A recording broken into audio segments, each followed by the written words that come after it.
I'll give you one guess where I'm at. Yes, I'm at Mother's house again. And I've got a little project to do here. I've been kind of dreading it. It has to do with this skill saw here. Okay, and it has to do with this piece of plywood. I looked out and got this plywood from a friend of mine. I also got some 2x6s here. I'm going to use something with these 2x6s you probably have never thought of before, and I'll talk to you about that in a minute.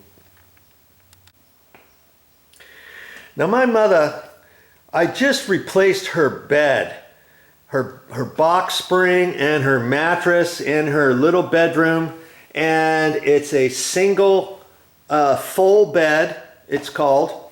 And I made sure, she wanted to make sure that the mattress and the box spring wasn't any taller than what she had before. So okay, did that, went to the store, got all that taken care of, put the bed together, and 3 weeks later, 4 weeks later, she said, I'm having a hard time getting in and out of bed because when she sits on it, she's afraid her feet are gonna slide out from under her because she thinks the bed needs to be just a little bit lower. And I'm like, I wish you would have told me that before we got the box spring, because we could have gotten a smaller box underneath the mattress.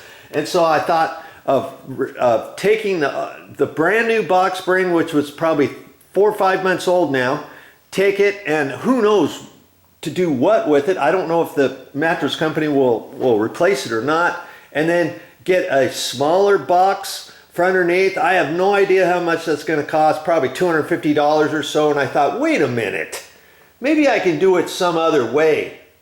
And I've come up with a way. We're going to take the box off here in a minute, and I'm going to use these 2x6s on the side rails of the bed frame, and I can rip those down a little bit thinner. In fact, the 2x6 and the plywood is 3/4 inch plywood, and this is full plywood.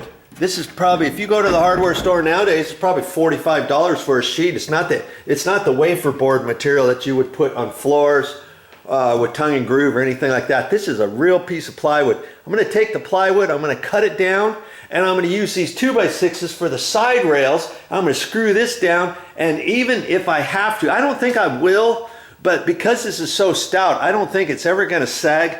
But on worst case scenario, I could take a little piece of 2x4 or something and put a couple little legs underneath the middle to keep it so it's a little bit more stout. And I'm going to use that for the box underneath. Initially, I thought I'll just cut a piece of plywood and don't have a box at all. But then that's going to make the mattress probably too low. It's a brand new mattress, so I'm not gonna replace that for a thicker mattress or anything like that. I'm going to take you in here and humor me for a second, and we'll take a look at her. We'll take a look at the bed. Oh, Mother's in here. I was going to show the viewers your bed. Oh. Oh. Well, where do you want me to go? Okay, well, you need to get dressed so we can figure out. We're going to figure out the height of what we need to make this bed. Because see, we've got the mattress pad. It's a fairly nice mattress pad. It's a name brand pad, and then the box is from here down. Okay, that whole thing down there is the box, and we need to make the box a little bit smaller. Okay, and so I can do it on my own, and the height of that bottom, I'm gonna have to figure it out, but a 2x6 is 5.5 3/4 inch. That's 6 1/4 for what I have currently for my 2x6s and the plywood. You know what I mean? And so if I have to make it lower than that, I could use a 2x4 on the sides, but I don't have any 2x4s. I got this 2x6, so I could rip the 2x6 down, whatever height. I can make it 4 inches tall, 4.5 inches tall, 4 3/4 tall, whatever. And then I'm going to take the plywood, screw it down, take my screws. I got 1.25 inch. I got 1.25 inch drywall, rough, coarse thread screws. I can use those. Screw it down, and I'm going to use the skill saw and do everything with the skill saw. And you're gonna also learn that with the skill saw. This skill saw is my aunt's. I don't have a skill saw here at Mother's house. I just borrowed my aunt's, and it used to be my uncle's. And this saw blade is dull. And I looked around in his garage. No other saw blades nowadays. Usually, most saw blades now have carbide tip teeth. Well, this is a standard one from before that, before they even had carbide tip teeth. And I'm going to take this little file. My other uncle, he used to take skill saw blades years ago when I was in construction. After I had 10 or 15 blades that got dull, I would take them someplace and they would sharpen them. Well, my uncle would take little hacksaw blades like this and file this down. It'd take him, I don't know, 10, 15 minutes per blade. And he would do that. I remember him sitting on his tailgate of his truck, and he'd sit there and file off stuff so that they could still use a skill saw blade for the rest of the day or something like that. I'm gonna try that on here to make it a little bit better. If I use this skill saw blade, it's dull. It'll take a long time to just cut through this. I could use it, but it's gonna burn a little bit. And you're gonna smell. I'm gonna smell it, and then it works up and heats up the skill saw, because you really shouldn't use dull skill saw blades. Okay, so I'm gonna use those little files right there, and I'm gonna file that down and get ready for my project. So if this is what you want to watch, how to save some money on lowering your bed without buying a new box spring. And like I say, we just had purchased that box spring about 4 months ago, but I don't think the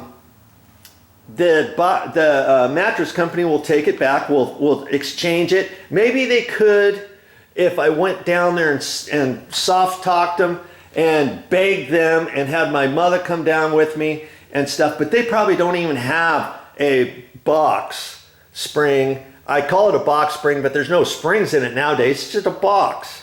You know, they probably don't have a box of the exact height that my mother wants, and she doesn't even know what height she wants. And that's another good thing, that we're gonna make a justified guess on how much lower to make the box, and I'm gonna do it here. Worst case scenario, if she wants it lower, then guess what? I take the plywood off, unscrew it, cut the 2x6s down another inch, try it again, and stuff like that. It'd be a nightmare for me to go through the whole hassle of trying to get a new box and have them order it and have them come out and deliver it and exchange it with the other one. I'm still gonna have to pay at least a delivery fee or something, and then they have to sell that box to somebody else as a brand new one with no plastic over it. See, the whole thing is a mess.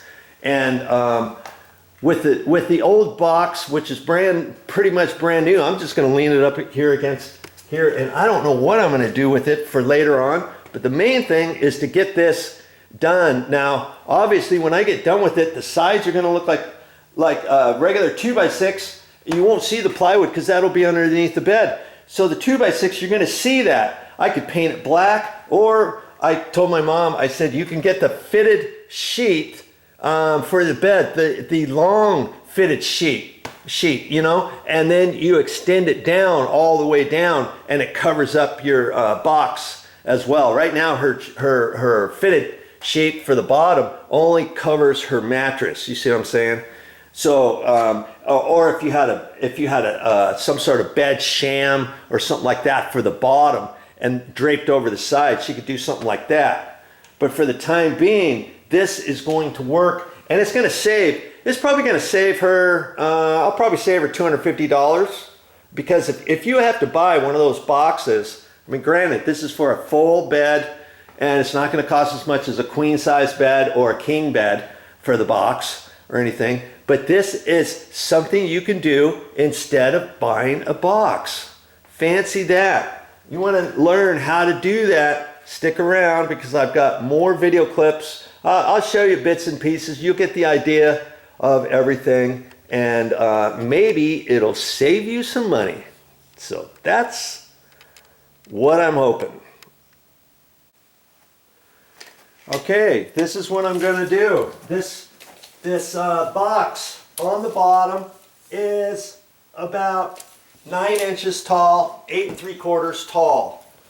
Okay, I talked to my mother, and her chairs and this whole thing from the ground up is about 23 inches up here. She's having a hard time when she gets out of bed. If she's sitting here, she's afraid she might slide down like that, and if she does that, and if there's nobody here, she's going to have a hard time getting up off the ground. She could do this business and get up like that, but she's concerned that she could have an accident here when nobody's around, so she wants to have the bed lowered. Okay, so right now, like I say, it was 23, but actually, if I've got it like that, it's about 22 and a quarter inches tall. I measured her chair in the kitchen is 19 and a half. Her desk chair is 18 and 3/4, something like that. And so that would be lowering down a few inches anyway. So I looked at the box. And the box is actually 8 and a half, and like I say, I've got some, a 2x6 and I got 3/4 inch plywood. So the 2x6 is 5.5 inches tall, and the plywood's 3/4 of an inch. So that's 6 1/4, and this is 8 and a half. So that's 2 1/4 inches, approximately, that I would be lowering this box. Do you see what I mean? I'd be lowering that down 2 1/4 inches, and that's probably as low as I want her to go.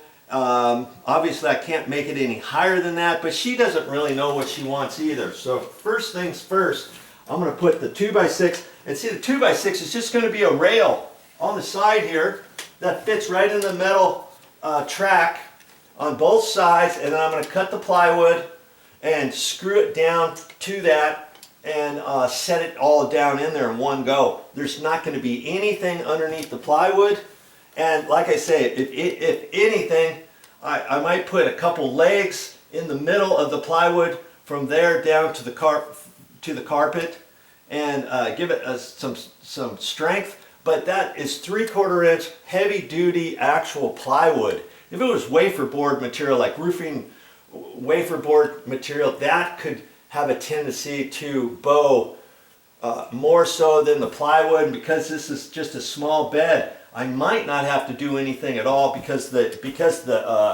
mattress, you know, is like 8 inches tall as it is, and I think overall it's going to give enough flex for me not to have to put anything underneath there.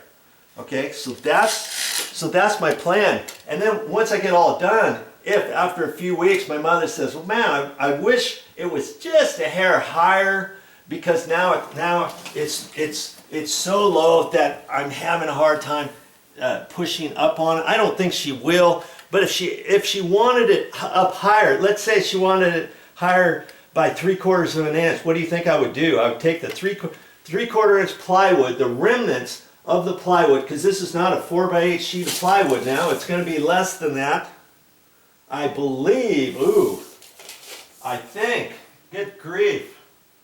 I'm gonna have to rethink this, because this is more than 4 feet wide, Mother.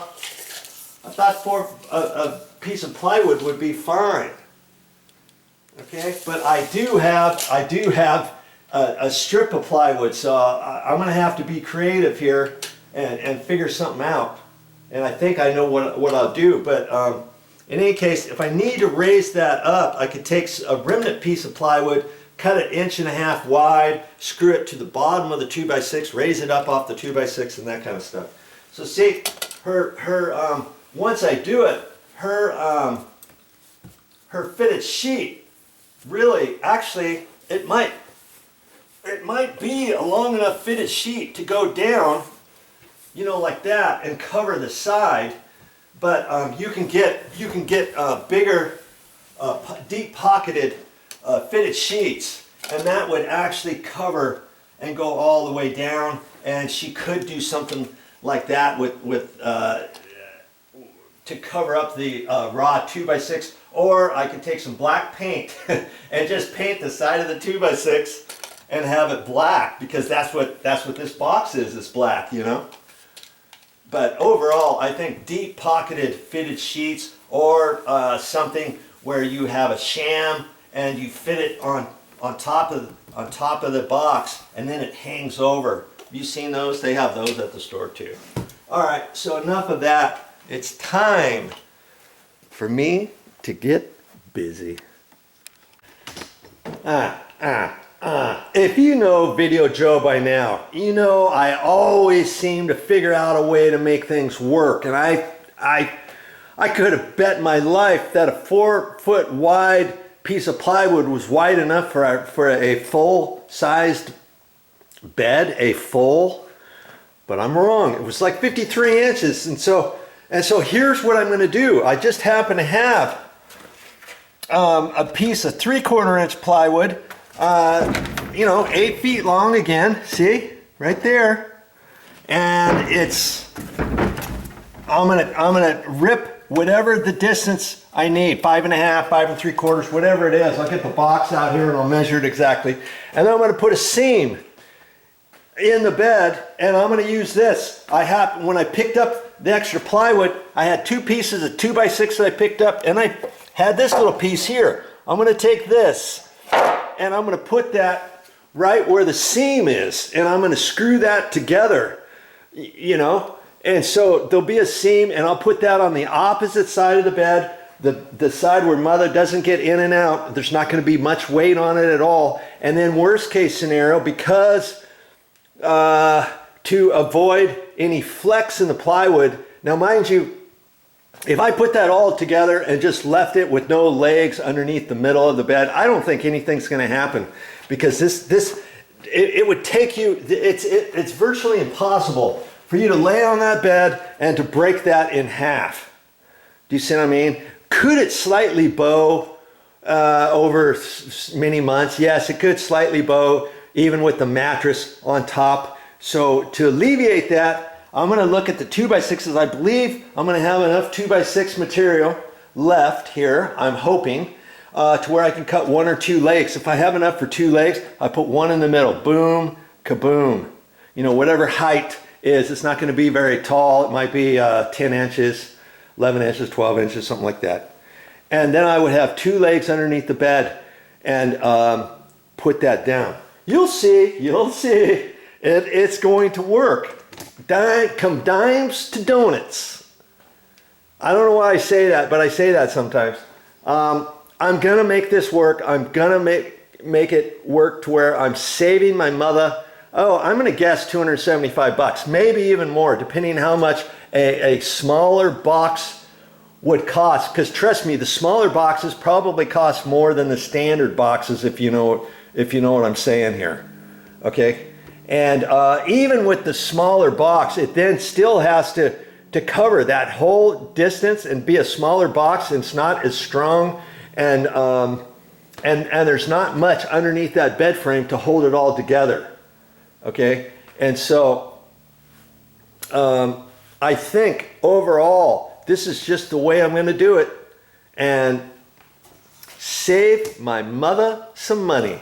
So I think, hey, that's what most of my YouTube channel videos are all about anyways. How to save money around the house on your DIY how-to projects and repairs. DIY for beginners. And if I show you something, that means that if I can do it, you can do it. I'm not going to show you anything on my YouTube channel that I think you can't do. Please remember that. So if you see a video that I do, take it from Video Joe. I think you can do it too. I'm giving you 2 stars, 2 thumbs up, that I have that much confidence in you, even though I don't know you from Adam.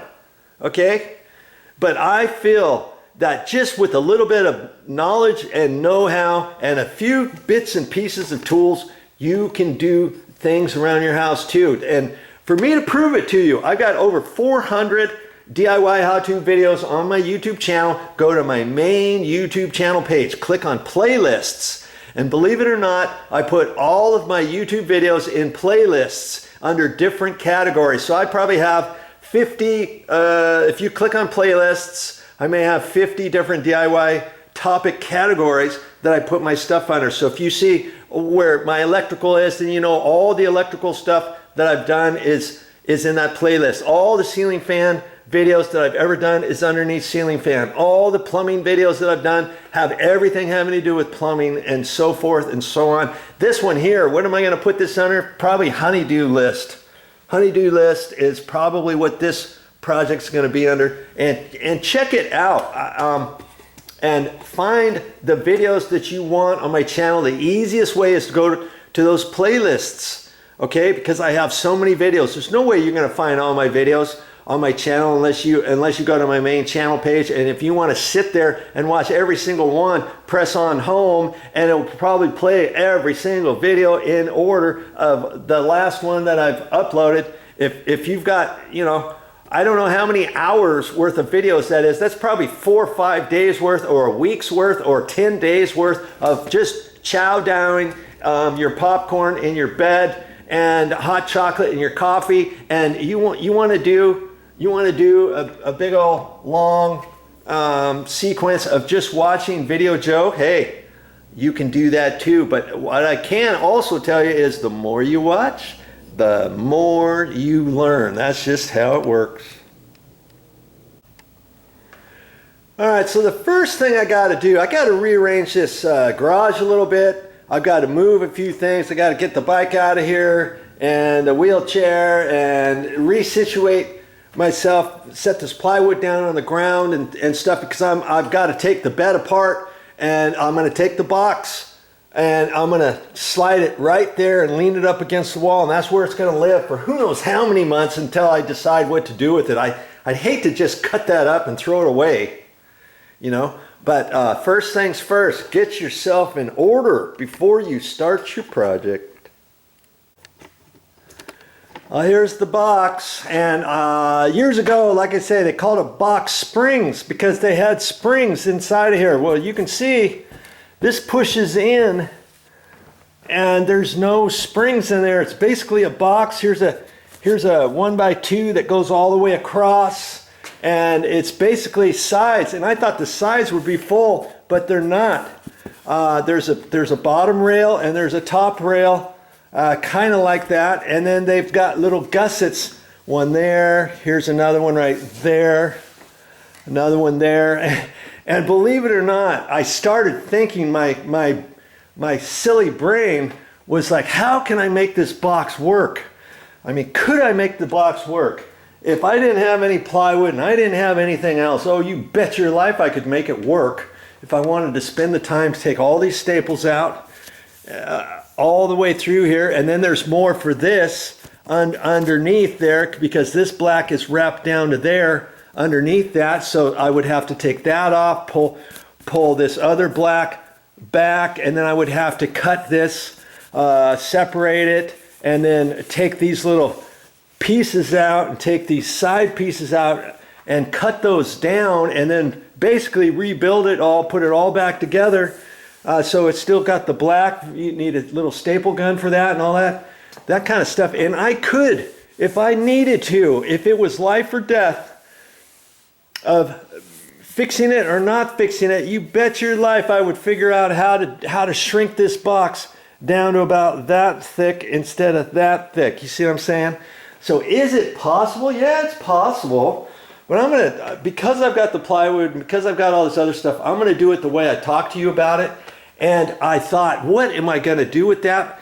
And I'm just gonna leave it here. And I got the bright idea. What do you think Video Joe's gonna do to get rid of this? Yes, I'm gonna put it, if you watched all my videos on condo rehab, condo reno, you would see all the different things that I did in a condo that we had. It's now sold and everything. But you would have seen on there all the different things that I took out, that I sold on Facebook Marketplace. So yes, I'm gonna put this on Facebook Marketplace and I'm gonna sell this. I don't know. I'll have to research it and see how much I think I can get for it. Maybe $100. I might be able to get $100 for that. Would you pay $100 if you needed a box for your bed and it was a full and the store was charging $250 for it? Would you pay $100 or $125 in Facebook Marketplace if you saw something like this and I said like new, 4 months old? Here's the front of it where you flop down. This is the bottom obviously, and you flop it down. This is the top, and see there's rails. Boom, ba boom, ba boom, ba boom, and that's what makes it kind of sturdy and it holds up. Now the thing is, making it smaller, you take out a little bit of the strength too, because under the bed it's just the frame, and so it has to span this whole way without breaking in the middle. And so maybe smaller ones are built slightly different than this. If I only wanted one that's half this thick, this deep, let's say. But in any case, I'm going to put this on Facebook Marketplace. I'm sure I'll get at least 100. I might put 135 or something and see what happens. And if I don't get any hits after a week or so, lower it down. But that's better doing that than throwing it away. Recycle whenever you can, and that includes putting your stuff, your used stuff, on Facebook Marketplace. And like I said, this is only 4 or 5 months old. She never touches this. She sleeps on the mattress. So this right now, this is the first time human hands have even touched this since I installed it about 5 months ago. You see what I mean? So I'm going to list that as new or like new and put, hey, this puppy's only 5 months old. See it to believe it. It's not going to last long. If you need one, I got it. This is for you. Facebook Marketplace, baby.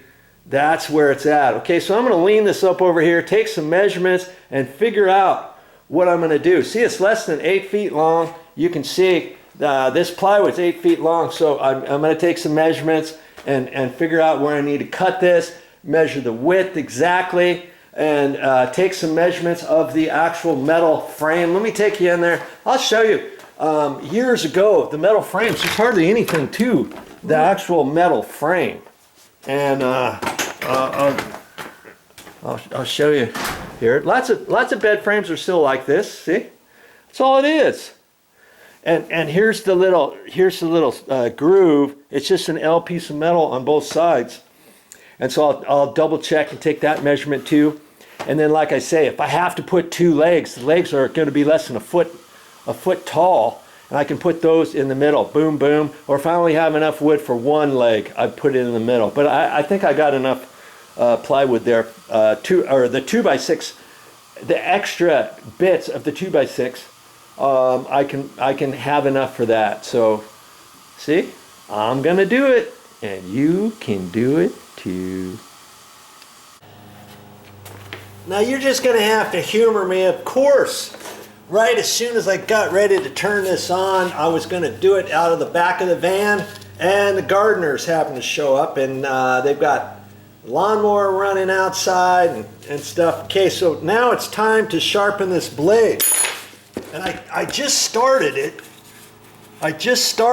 And on blade teeth, one of these teeth goes one direction, and it's kind of hard to see it, but just imagine on a blade, one blade is that way, and then the next little tooth goes this way, then the next one goes that way, then it's the opposite of each one. So you got to carefully look at the blade and see which way the tip is going.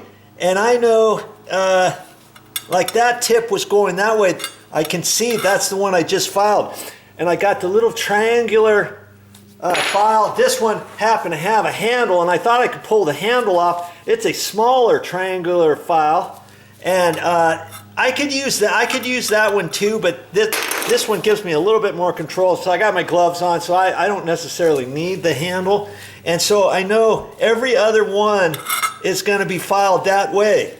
Okay, and it only takes a few strokes. This is a dull blade. but this is how you could sharpen it. And if you really want to get technical, there might be a slight angle up, degree to do it. Okay, and that's all I'm going to do for that one. And then I do 2 over from that. I skip one. Okay, do the next one. Is it going to be perfect? No, but it's going to cut a lot better than it does now. Okay, that's all I'm going to do.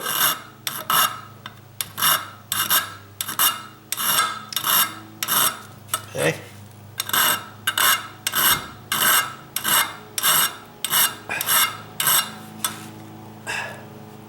And I'm just going to keep going until I go all the way around.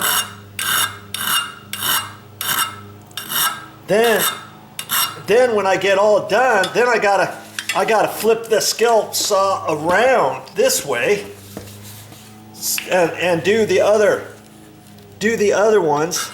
And I've got to look at it and see. I shouldn't go that way. I'm gonna have to go that way. Boom, boom, boom, boom, boom, boom, like that. Okay. But enough of that. I'm just gonna keep doing it this way until I go around. And if you had 8 or 9 of these blades at home, you could probably still find some place to sharpen them. It might cost you $2.50, $3 per blade to sharpen. But nowadays, it's funny. You go to the hardware store, most times it's hard to find this kind because the standard one has the little carbide tip teeth on it now. And then that's designed to stay sharp longer until you hit a nail, and eventually you hit a couple nails or some metal and you might put a chip, you might break off a tooth. Once you break off a tooth or chip it, now eventually your blade's still going to work, but you do that for you know, two different teeth or something, and then pretty soon your blade is pretty much gonzo and you need to go get another one. Okay, so that's another thing for keeping these blades. Or if I had a diamond, not a diamond one, but a carbide tip tooth one, and if it lost 1 or 2 teeth, I would still save the blade. Okay, and then if you know you're doing construction demo or somewhere where you're cutting stuff up where you know you're going to hit some nails or something like that, then swap out to that blade and use your good blades for cutting 2x4s and doing framing and you know, different things like that. You see what I mean? Okay, so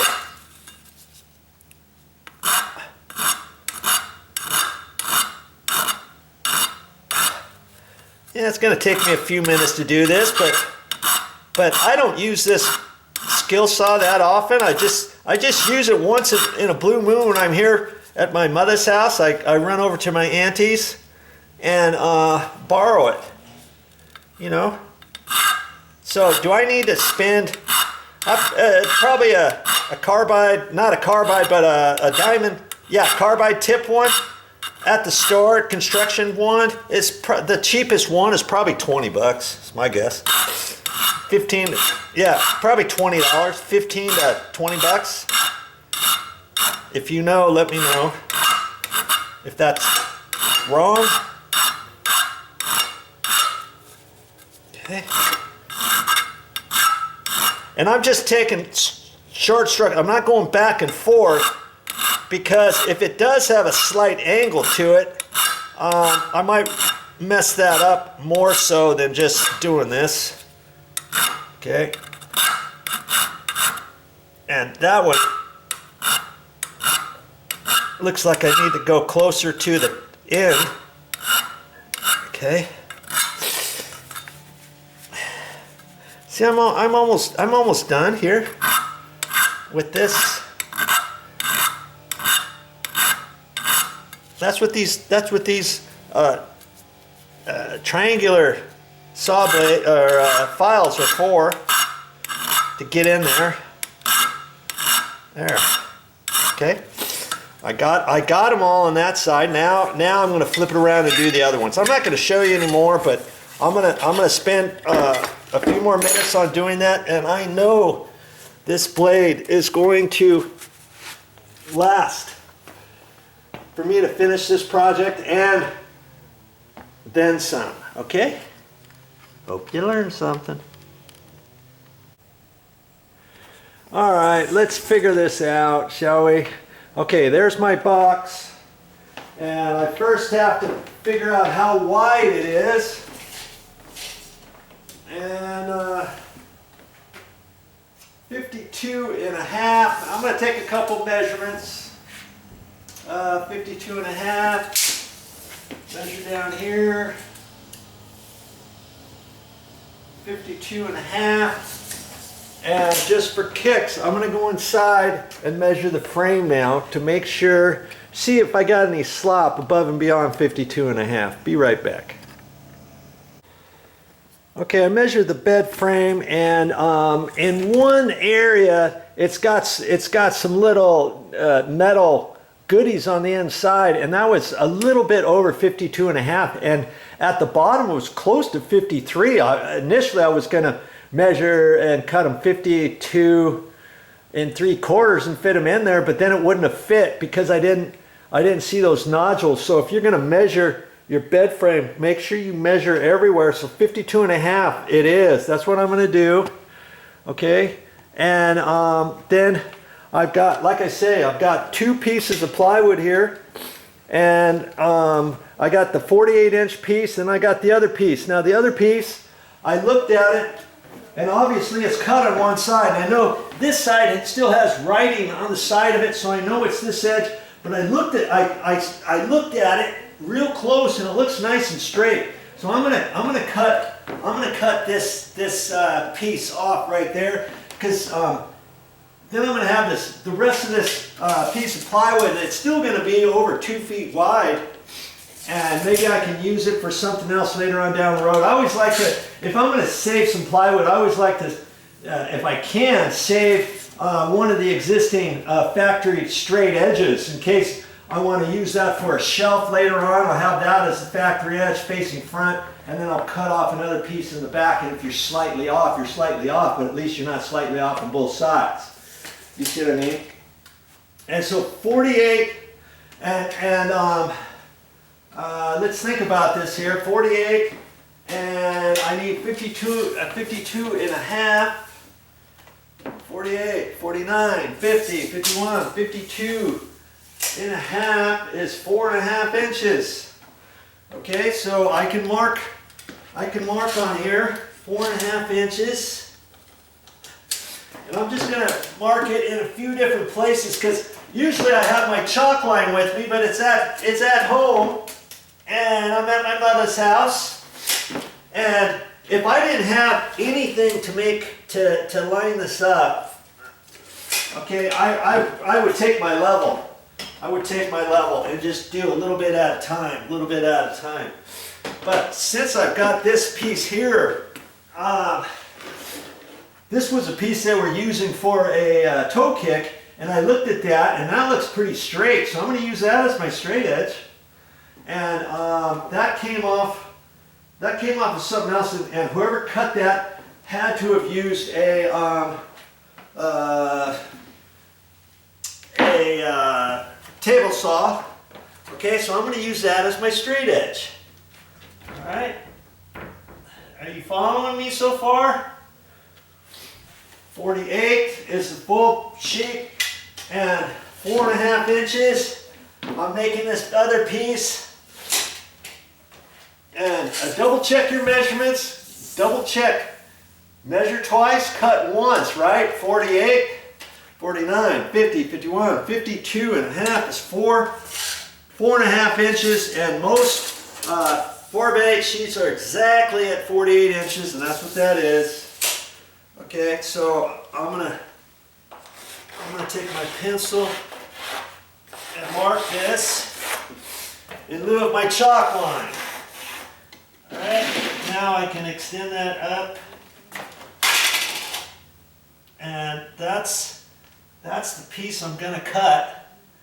I'm going to cut it as straight as I can with my skill saw. And that's my next step. Okay? And I'm going to take, obviously you don't want to cut the plywood right on the plywood, right?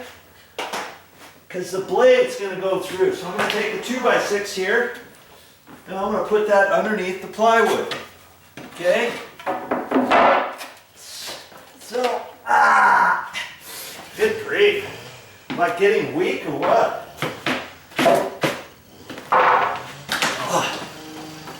I lift this up. Slide this under here. And that's just giving me enough room to have it beyond. So I want to make sure I'm beyond and not too close. Okay? Now I can cut that strip off. And that's what I'm going to do next with my skill saw. And the way I got it set up, I'm going to have to cut from that end. I should have flipped this plywood around. I'm going to flip the plywood around and get ready to set up, because I want to cut over on this side so the sawdust doesn't go up and fly up into my my box spring that I'm saving. Okay, I'll get that set up here, and we're going to cut this in a minute. Okay, I'm going to have you over here, and I'm going to cut it. See, I didn't want to just cut off the other side, because that's the factory edge over there. Okay, I've got the 2x6 over here, and make sure you don't dig into the 2x6. And so I got my eye protectors on. I got a hat on. I got toilet paper in my ears, because this is going to be loud. You want to protect yourself as much as you can. And I got my back support brace on. I've got my knee pad. Man, I'm all set up. And before I cut this, on most skill saws, the blade, the fence, this side fence, see, if I were to cut it like this, I've got 1.5 inches of the blade cutting into the plywood, and if you're not careful, it could zip back on you.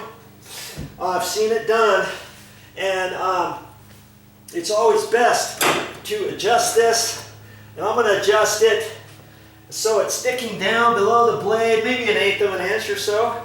Now I tighten that back up, okay? And I always like to cut the piece that I'm saving. I like to see the line. I don't want to cut from the other end, because then I have to look over the blade. This way I can see everything. Okay, so I'm going to cut it now. And I'm curious to see how well this blade is too, since I sharpened it.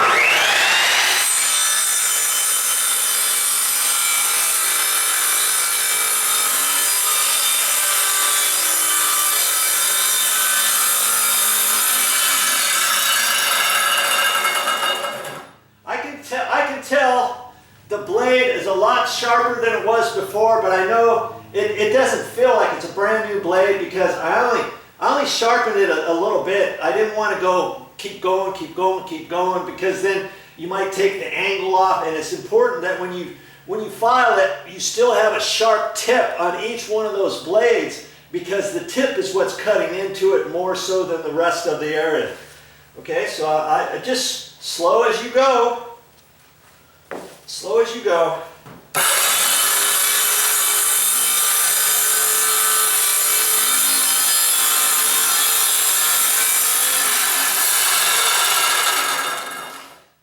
Hey, it's not a race. I don't have to do it real quick. I mean, I could stand up and do it and stuff, but hey, I'm trying to protect my back. I'm not as young as I used to be, so I just get it right down here on the floor and get with it.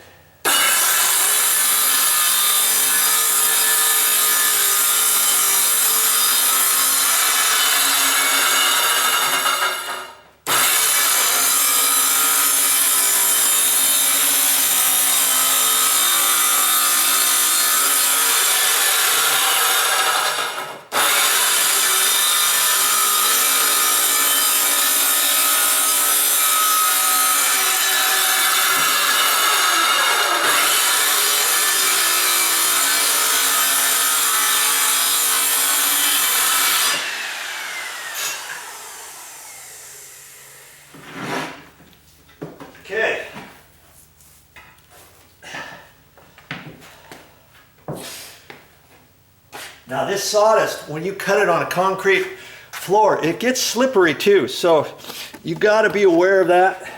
Know your existing surroundings. See, just that sawdust right there. If I'm not aware of myself, I could slip on it later on down the road. So I might want to be aware of that. I might want to sweep it up, or try not to walk on it sideways as I'm getting up or whatever. Okay, so there's my one piece, and now I can take this other piece of plywood. I don't need the rest of this piece of plywood, and I still have 30 inches for a shelf that I can put in the garage, or I can cut something up later on, and I still have the factory edge, you know, and so that's a good thing, right? And so I'm just gonna kind of get this out of the way for now, because I don't need this piece anymore. Just get it out of the way. Okay. And my next step. What is my next step? Yeah, I've got to connect these two pieces. Okay, I've got to connect them. So I'll have to decide where I want to connect it. I'll probably put it right here, like that, and slide it in for end, and that's going to be my seam. And then see the piece that I had earlier. Now where did that go? I used it for a straight edge. Oh, yeah. See this piece here, I'm just going to put underneath this, and I'm going to run it along there on both sides, and I'm going to put screws through it. Okay, and that's going to hold my seam together. But before I do any of that business, now what do you suppose I'm going to do before I do that seam? Yes, I have to measure the height of this, and that's probably what I'm going to do next, is cut the height of this plywood, right? And so I've got to check that, and it looks like 73 3/4. I'm going to double check it over here. 73 3/4. I think if I make it 73 3/4, I'll be fine. Okay, so guess what I have to do? Yes, I got to cut this plywood again. And by the way, this skill saw here, this is an expensive skill saw. I'm going to unplug it, and this is called an actual. When I say skill saw, lots of times I call it most power saws skill saws, but this brand, see, it says skill saw, and you see on the side it says skill saw. This is a worm drive skill saw 77 is what it's called, and that's the kind you want to use for construction work and everyday heavy duty stuff. They have other ones you can buy, you know, but that thing. This is an expensive skill saw, 200. I don't know how much it is anymore, but if you don't want to get a big skill saw like that, you can get one with the blade on the side. You know, those smaller ones. But I would caution you on anything like those blades. You want the blade, if you're right-handed, you want the blade and the guard and everything on the left-hand side of the saw. I can't tell you how many times years ago they never had any of those saw blades for sale. Did you know that? The blade was always on the right-hand side. So for a right-handed person, you'd have to sit here and then look at your project, lift this up over here on this side, look over here, and try to see your saw blade and see your line that you're cutting over on this side while you're chopping your finger off, your hand off, your knee, have it backfire on you, have it to where you're not cutting a straight line every time you got to bend over, and it's hard to cut if you're trying to cut it off your foot, a 2x4 or something like that. You got to use two hands, and it's like, how do you cut it using two hands and trying to hold your piece of plywood, your 2x6, your 2x4, your 2x12, whatever it is. You see what I'm saying? But if you have it on the left side, then you can hold something up here and you can cut it like that because you can see it. Unlike, you know, going like that and then not being careful and missing the line because you can hardly see the cut with your blade. And the blade, you have to, when you have it on the right hand side, you have to judge how far the blade is over from the line, more so than over here. You can just cut it right off, right next to the line on where your cut is, as opposed to over here and guessing. You know what I mean? And then all of a sudden, oops, you hit your foot or something. I mean, trust me, I've seen stuff like that happen. I've heard things happening like that. So if you want to get a smaller saw, get the kind, make sure that the saw blade is actually on the left-hand side. Okay, if you're left-handed, make sure that the saw blade is on the right-hand side. And they have either or on that. And I ended up buying one, and it was a battery operated one. I think it was from Makita or something. And we had batteries for the different drills and stuff like that. And it was on sale. And I use that when I'm at home. But when I'm here, I borrow this one. I used to have a Skill Saw 77 like that for years, doing all the construction stuff that I ever had and stuff. And it's just the right saw to use. And if you're just starting out, get the other one. Get the other one, and you'll see that that's still a good one for you. That way you don't have to spend. Probably this one's probably $250. The other one's probably $150 or something. You might save $100, $125, $150 for the smaller type of saw. You'll see them at the hardware store. Most hardware stores have them. Okay, so look for them, and they have them with the cord, and they also have battery operated ones. The other smaller ones. Now, a regular Skill Saw 77 like this, or Makita, or DeWalt, or something like that. Most of them are with an extension cord to plug it in, but I don't know. They might have power. They might have battery operated ones on those too, at the store or whatever. But I'm just trying to give you some thoughts and ideas, because if you start doing things on your own around the house, you're going to need to pick up certain tools and stuff. And my thing is, hey, spend a little bit of money on your tools, because now you can use your tools forever. Instead of paying somebody else, and some of the money saved that you didn't have to pay somebody, that you did yourself, now you can use some of that money for a few tools, extension cord, a little tool bag. Here's a tool bag I got.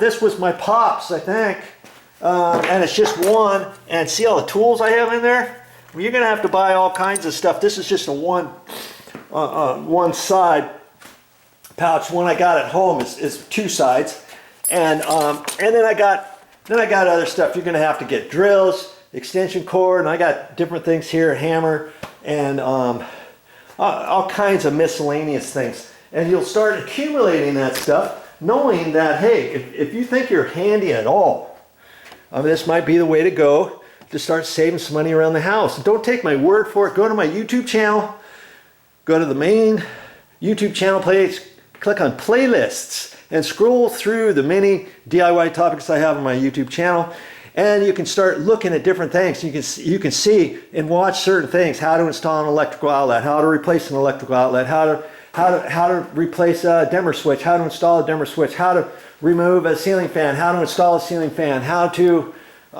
install grab bars, how to fix a sagging door, how to install a doorknob, how to install grab bars, how to use a little giant ladder that you never knew you needed to know, how to install clips for bikes up on your ceiling in the garage that you never knew you had to do. I mean, I got all kinds of stuff on there that I know you'll be able to save money. How to unclog a bathroom sink, how to unclog a shower drain, how to unclog a bathroom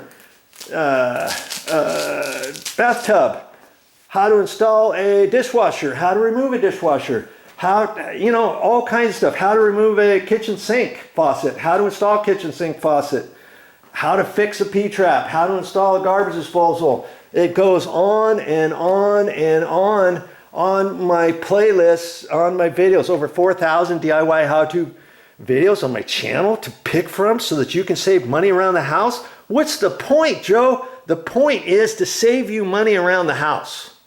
Okay, that's why I make my videos. That's why I post the videos. As you can see, maybe I enjoy making videos and helping people save money around the house. And that's what I do. You got me all excited and worked up that I forgot my measurement. Measure twice, cut once, remember? I'm going to cut that plywood, the length of it, but I got to double check my measurement. I don't want to second guess myself. 73 3/4. Okay? 73 3/4. And that's what I want to cut this plywood now. 73 3/4. And I'm gonna take a couple measurements. 73 3/4. So the little piece I just cut 73. I'm gonna make that 73 3/4. 73 3/4. I'm gonna take my 4x8 sheet. I'm pretty sure you can see all this without me moving this. Yeah, you can. 73 3/4. Double check myself again. 73 3/4. 73 3/4. 73 3/4. And don't kid yourself. Sometimes when you're reading a tape measure upside down, you could get messed up. If it was 73 3/8 or 73 5/8, if it was 73 5/8 and you looked at your tape measure wrong, you might mark 73 3/8 thinking it was 73 5/8 because you were upside down. You see what I mean? 73 3/4 is what it is. And so I'm gonna take my straight edge over here. 73 3/4. And if this piece was crooked at all, this piece that I'm using for the straight edge, I would mark on this which side is straight, which side's crooked, so I make sure to make a straight line. Okay? 73 3/4. And that's how much I'm going to cut off. Okay? Now, have I shown you anything you think you can't do so far? I don't think so. I honestly don't think so. 73 3/4. Okay. And if I wasn't making this video, I would be setting myself up. I would do it exactly. I kid you not, exactly the same way. Okay. I don't do anything different. So now, of course, I've got to take my 2x6 and slide it under there, right? I take my long 2x6. I mean, if I only had that 3/4 inch piece, I'd take the 3/4 inch piece under there. And then make sure that my blade was only stuck under. Now, I could use that, right? But I'm going to use the 2x6. Just for the sake of argument. Okay. Make sure. I'm going to look over there. Make sure I don't have this stuck over, because then I might put a saw cut in my 2x6, which I don't want, right? Okay, I'm gonna let the camera roll, and I'm gonna cut that off. And same way, I've got my skill saw set up. Gotta plug it back in. Measure twice, cut once. Remember? Last thing you want to do is cut this too short or something, right? So now I'm gonna cut some more here.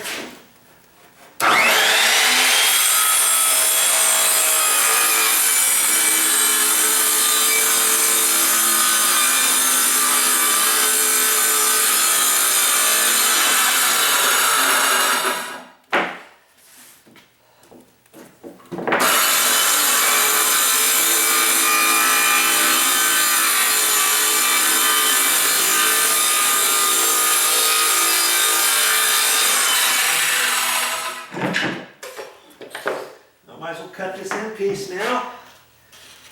Cut that off. Of course I got some sawdust on my black the backing of that box spring. I figured that would probably happen. You know, I'll sweep all that off and stuff later. Okay. All right, so now I'm going to cut this off.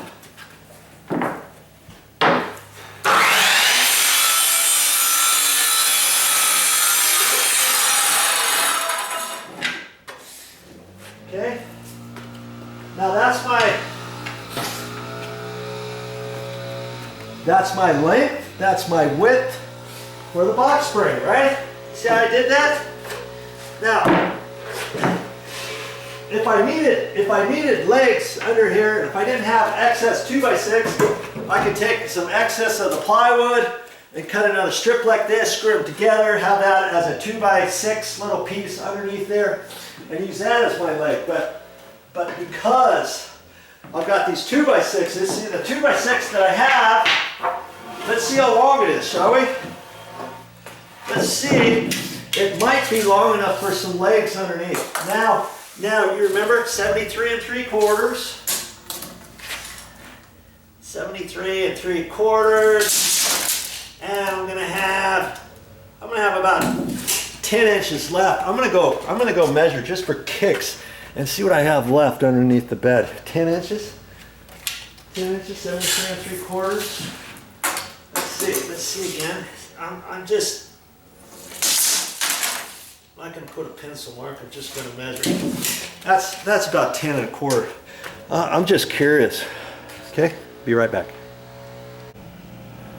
Oh, that's very good. I only need legs that are about 6 3/4 or so. I'm going to measure that exact after a while before I haul this in there. Okay, but I'll be able to use one off of that 2x6 and one off of that 2x6, and I'll have 2 legs. So underneath this whole thing, I'll have 2 different feet that'll hold up the middle, and so we'll be good to go. Okay, all right. You have any idea what my next step is? Hey, how do you eat an elephant? One bite at a time. How do you do a project like this, or any how-to project that you think is going to take you forever? One step at a time. So I'm going to show you the next step next. I always do stuff on the fly, you know. Do I make a script on exactly what I'm going to do next and this, that, and the other thing, and what I'm going to say and what I'm not going to say? Of course not. I tried to do that once upon a time when I first started making YouTube videos, and it was like, how am I supposed to remember the exact script, the exact format, the exact step by step by step by step? Can't do it. So hey, you get how I foresee it, an average Joe saving you money around the house. Yes. Okay. So my next step. Maybe I'll do it over on that side. My next step is to take my plywood strip, and it's going to be like that. And I'm going to take this piece, and I'm going to use this as the sleeve to fit underneath it. Okay, it's not going to hit anything underneath the bed. I'm going to put that right in the center of that underneath here. Does that make sense? And I'm going to screw it down with screws, and I got 1.25 drywall screws, and I'm going to use my 1.25 drywall screws. And I've got 3/4 and 3/4. This stuff is probably 3/4 of an inch thick. This is just like particle board type stuff. Yeah, it's a little over 3/4. And then this bottom, when you get 3/4 inch plywood, usually it's always a 16th under. This should be 15/16. And son of a gun, this is old. This plywood is pretty old, and it's an actual 3/4. Look at that. You to stores nowadays, 3/4 inch piece of plywood is usually 11/16. Okay, but either way, that's 1.5 inches. So if I use 1.25 inch screws through the plywood into this, it's not going to come out the other end, right? This is going to be just fine. And these are coarse thread drywall screws. I use these things for everything. I always have some of these. And see, this is coarse thread. You have to look for that because it's the bigger threads. That's for wood. Okay, these little screws are designed for wood. That's because they have the big threads. But if you were gonna screw this into sheet metal, let's say, then they have fine threads.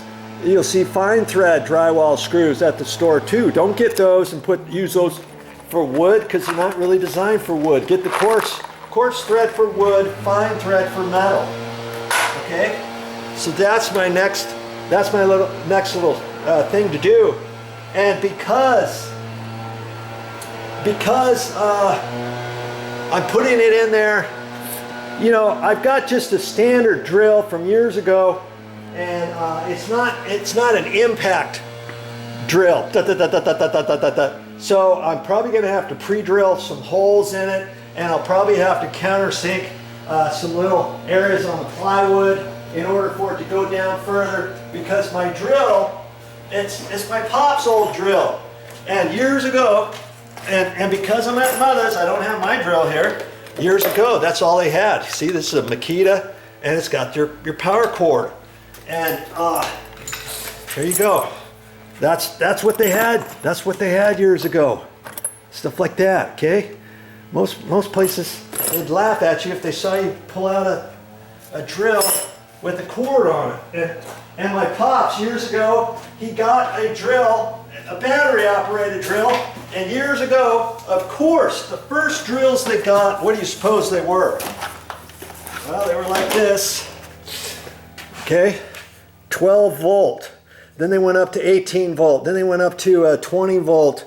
And then they went up to lithium batteries, and this is a regular battery. And if I had this all charged up, I could use it for, you know, half a dozen screws, 25, 30 screws, and then the battery needs to be charged up. So lots of times I don't even use this for much of anything, but I have it in case I need it. And in this case, I don't necessarily need it. I've got the tip. The tip I'll use. See, my little extension bit with the magnet on there, and I'll use the tip. So I'll use that out of that, and I'll get ready for that. But if you had an impact drill, you could probably drill right through there. But because I don't, and chances are I might spin them and they might not sink down into the plywood, the screws. I have a feeling I'm going to have to pre-drill the top and then countersink a little hole there so that my screws fit nice and snug when I screw it down into that MDF wafer material underneath. Okay, so I'm going to get set up for that, and that is next.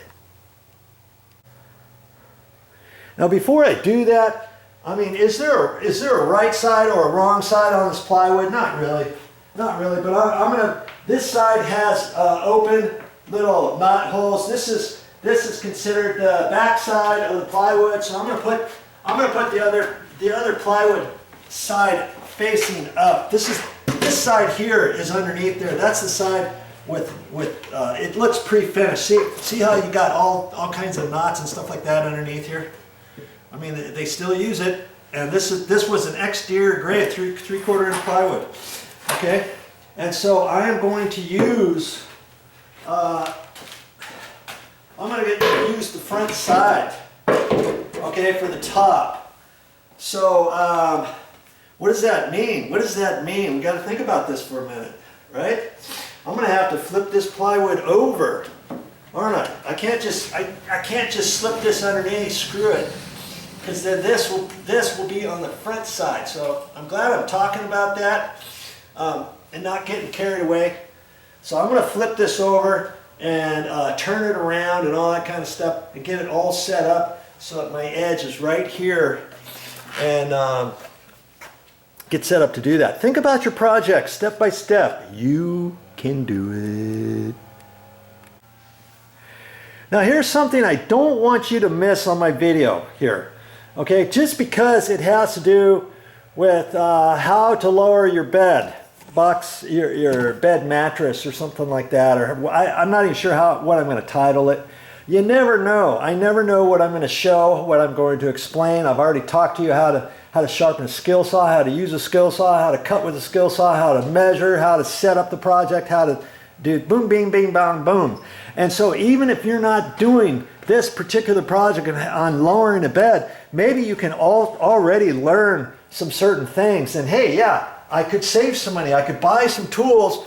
It makes sense. VideoJoe says if I do certain things on my own, I can save that money from having to pay somebody and use some of that money, a portion of that money, a very small portion of that money, to purchase some tools and start collecting a collection of tools that I can use for all kinds of different projects. That makes sense. So if you just learned that one thing on this video and you decided to watch the entire video, give yourself a gold star, because you just learned something. You can apply that to the rest of your life, and that goes for most all of my videos. Okay, I'll always say something that just challenge yourself to find one solid thing on any of my videos that will help you through life, save money, teach you something, learn something new that you've never learned before, or stuff like that. Okay, so another good reason to watch my videos. Okay, before I do anything more, you can see all the sawdust that I have down on the floor. Because this is a concrete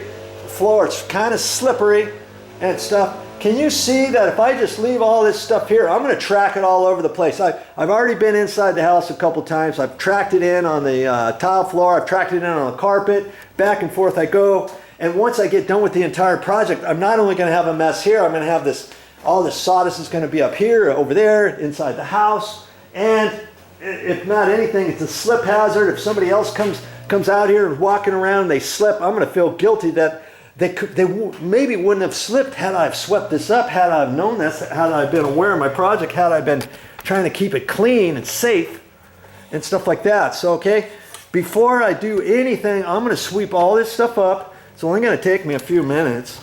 I'm going to sweep all this stuff up before I get ready for the next step. Be mindful of stuff like that.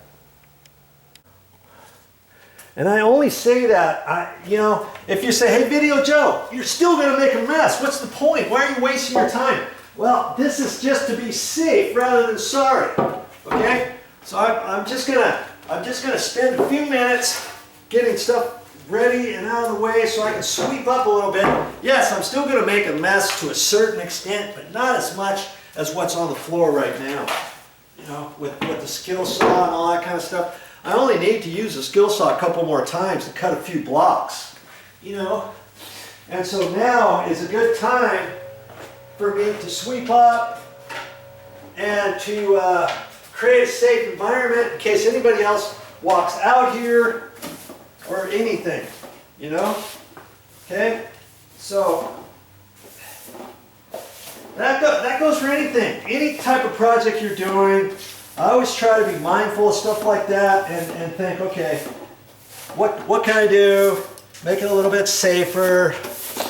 Granted, I'm only here by myself, and if my mother comes out here to surprise me or something, I don't want her slipping on anything. Or if my brother comes over here unannounced, I don't want him coming out here and then slipping when I'm turning around doing something else, whatever it is. Because trust me, if you've never slipped on a concrete garage floor with sawdust, count yourself lucky. I've done it before. It's easy to do.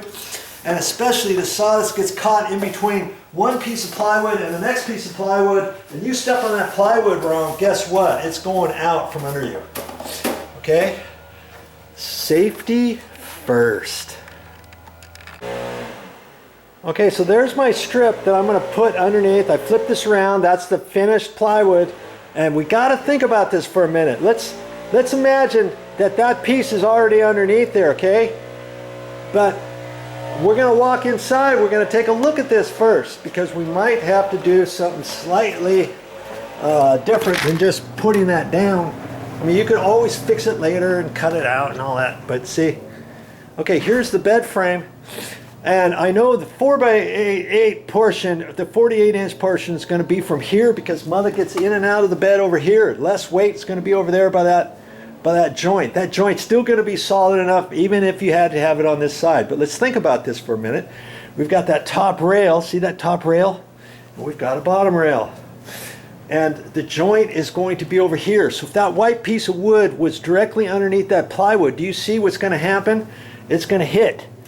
It's going to hit the metal frame on this side and on that side. So I'm going to have to take some measurements per se. And so I know the plywood's going to fit right up tight there. And so I know the metal is about 3 1/4. So if I start that plywood piece underneath 3 1/2 inches from this edge down, I know it's going to miss that and it's going to fit right there, right? And so I'm going to have to measure that over there, and then I'm going to have to take another measure. So this light's not very good in here. I apologize for that. I don't know what's going on with that, but I'm going to have to take a couple measurements. That one, and then I'll have to take another measurement from here, and how thick that is. I could decide not to put that little piece of scrap material underneath at the end from this edge down, or if I want to put that, I've got to measure. If I don't want to put it, then I measure from there down to here and stop it before this end and start it before that one. You see what I mean? So I got to take a few measurements. Just goes to show you got to kind of measure stuff, take into consideration. I mean, worst case scenario, had you had that on there, then you'd have to measure and chop it out on the backside with your skill saw set at 3/4 of an inch, zip, zip, zip, zip, and away you go. You know what I mean? And on top of that, when I cut that piece of plywood, remember? I cut this piece of plywood, and I knew the piece was pretty straight because whoever cut it initially cut it with a table saw. And so my straight edge for my hand wasn't as straight as the other side. So I looked at that, made a determination that my skill saw edge was this edge here. I see a slight little whoop-de-doo from here over, not very much, not enough to matter or anything. So instead of having my cut up there, I flipped it around to have the cut on the outside. Okay, so my joint is fitting tighter than it would have. Okay, and then I have to visualize this because as it's going to set on the bed, Mother's going to get in on that side, not this side. This is going to be the edge.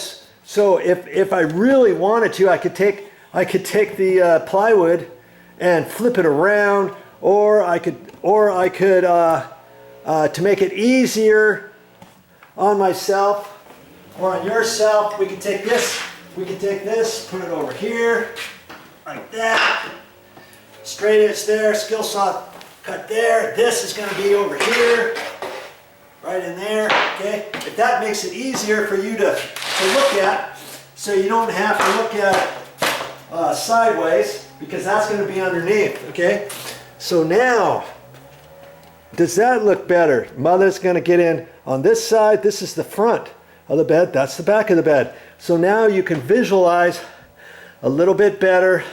And I know on this edge was 3.5 inches. Remember, 3.5 inches.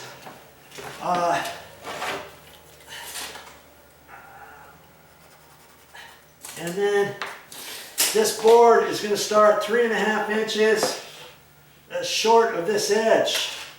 Okay, and then that'll miss that top rail. Then I have to measure from there down and figure out the bottom. Okay, so that's what I'm going to do now, and measure that and get ready step by step. See, just do little steps. You're not in a big old rush. If you had allotted yourself 1 hour to do this and you promised somebody, yeah, I'll be done before lunch, come on, it's only going to take me an hour, and then you're trying to rush. Okay, now you're going to start screwing yourself up. You may have an accident. You may not use the skill saw properly. You might have this all messed up, and you didn't measure twice. And before you cut once, you measured once, and then you cut once, and then you found out you cut on the wrong measurement. And this, that, and the other thing. Make sure all I'm saying is make sure whatever type of project you got going on, make sure you allow yourself enough time. If it starts going a little bit longer than you were expecting, don't worry about it. Don't stress. Take a break. Go eat lunch. Go eat dinner. Take a break. Come out here. Turn your lights on in the garage. Step by step. And just methodically get her done. Okay, I measured that 59.5 to 62.5. That's from the very end, not the mark that I did. 59.5 to 62.5. And that'll be where the metal bracket, flat bracket was going across, and there's another little bracket. So then that tells me I've got a little bit, I got like 11 inches of seam with nothing there. Do I want to put something there or not? That's what you have to decide. I'm going to decide to go ahead and put something there, okay? And so that's what I'm going to do. So now what I have to do is I have to measure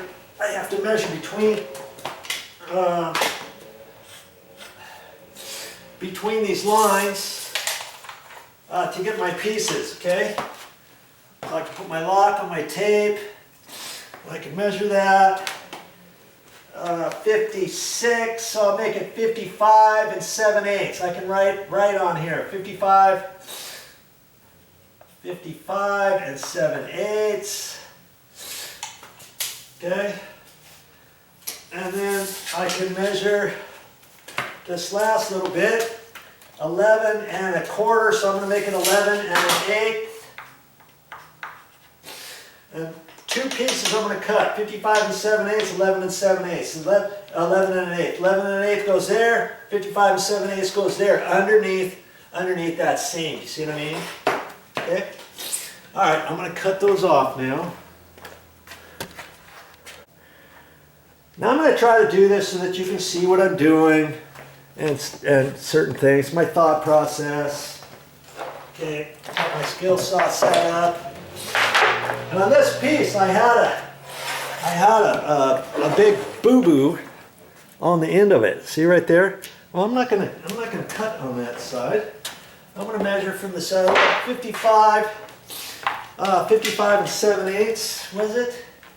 All right, I'll flip this around. 55 and 7/8. Let's see here.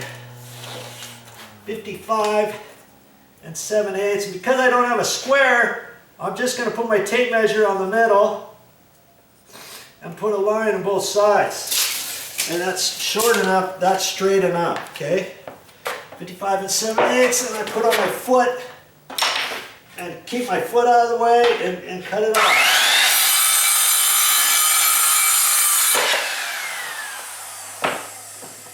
Okay. My other piece is 11 1/8. I take it off of the cut. 11 1/8 and 11 1/8. Flip it around. I always try to cut the last little bit off to the side. That way my finished piece is over here. It's nice and easy to see my pencil marks when I get ready to cut with the skill saw. Okay? I'm right-handed, so I always, this little piece, I always set up to cut off that way, and I can see my finish line.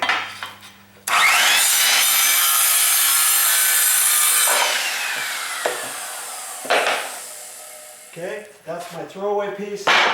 Now, I had the blade set, so it's only cutting through there about 1/8 of an inch. Beyond that, had I have cut a little piece like that without this fence, having it adjusted, if I had this fence all the way pulled up, like cutting a 2x4, never do you want to do something like that when you're cutting plywood and stuff, because as you're cutting through, it could hit something, and then the blade could come backwards, and it could come right up, and as you're sitting there, it could come right up like this, and it could rip your pants and your thigh, right here.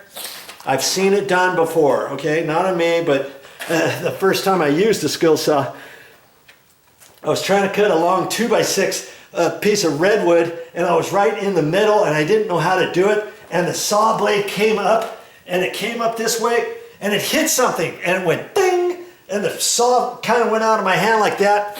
And at the time I had a keychain, it was metal, it braided metal, and it hit that metal and flung the blade off my pants. Oh man, that could have sunk right into my inner thigh. Oh, first time I used a skill saw, okay? So if you didn't learn anything else, make sure you've got the blade set and you'll be good to go, okay?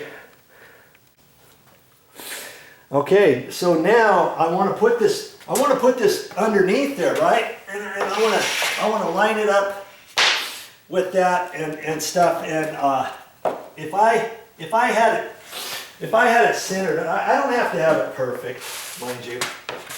It can be slightly off, but the center of this is 3 1/4, so that's 1 5/8 is the center. Okay. So 1 5/8 is the center. So off of this edge, 1 5/8, like that. That's going to be there. So I can measure off the edge like short 3 inches. Follow me? So I can be 3 inches, because I've got to lift this up now and slip that under there.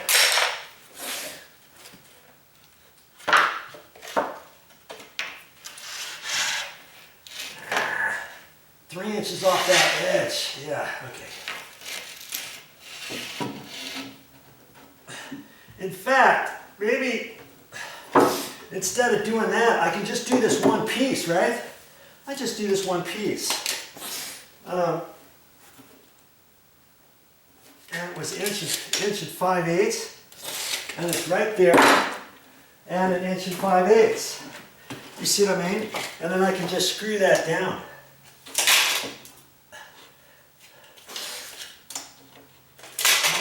I don't have to hold that whole thing up, and I've got my line. I've got my line here, and I cut it just a hair short, like I wanted. Get my hammer out. Okay.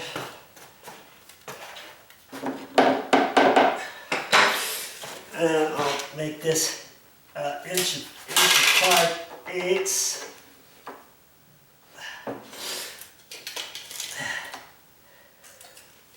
And 1 5/8.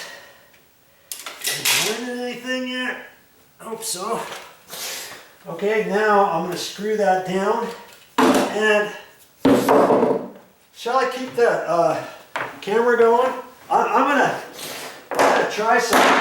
I'm gonna try something with the drill. I'm gonna see how well I can sink it in without pre-drilling it or anything like that. Using this. And I've got my screws here. Let's see what happens. Let's see what happens to this thing. Okay. Are you with me so far? Do you see what I'm doing here? I think you see. Okay. Got my knee pad down.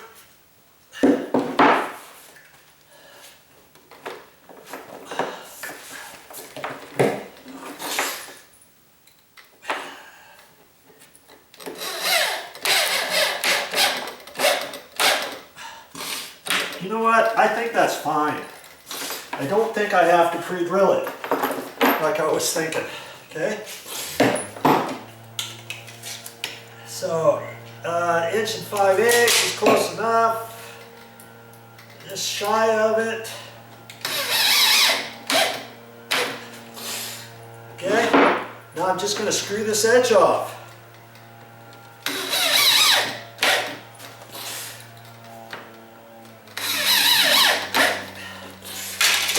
Is it kind of sinking in what I'm doing here? I hope so.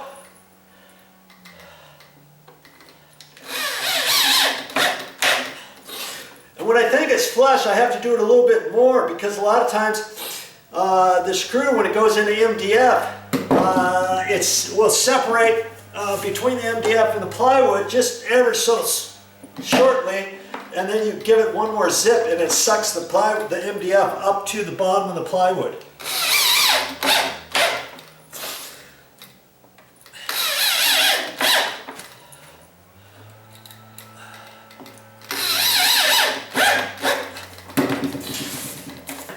It almost looks like I know what I'm doing, huh? Almost. And if I can do it, of course you can do it. Okay? Now I got my other piece here. I've got the mark where the metal's gonna go. I can put that in there. And this time I'm just fleshing it up to the end. And it's right where I need to be, so I know. And I got a mark. This was the one I put a mark on, so I know it's right there. Okay, the center of it. 1 5/8 there, and I'll measure that right like that.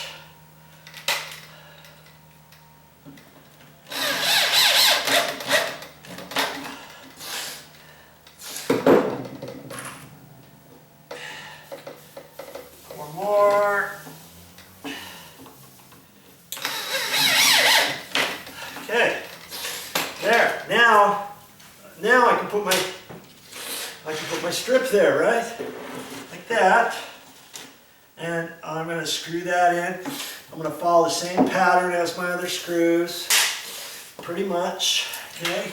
I don't really need my tape measure per se. I got my cut, my skill saw cut on the outside. I'm feeling the ends. This was slightly short, so I want to make sure it doesn't stick over on either end. Okay, and then screw it in.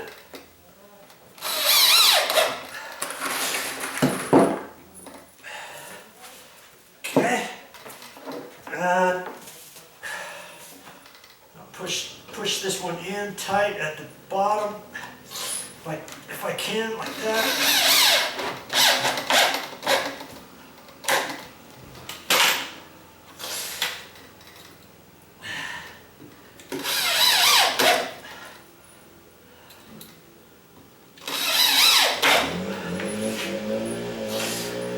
Yeah, the gardeners are still here, of course. Hopefully that doesn't deter you from learning.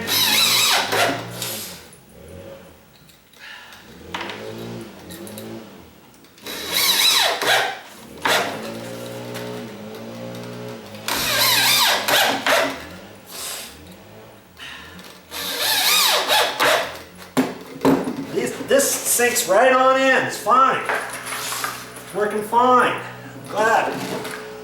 Okay.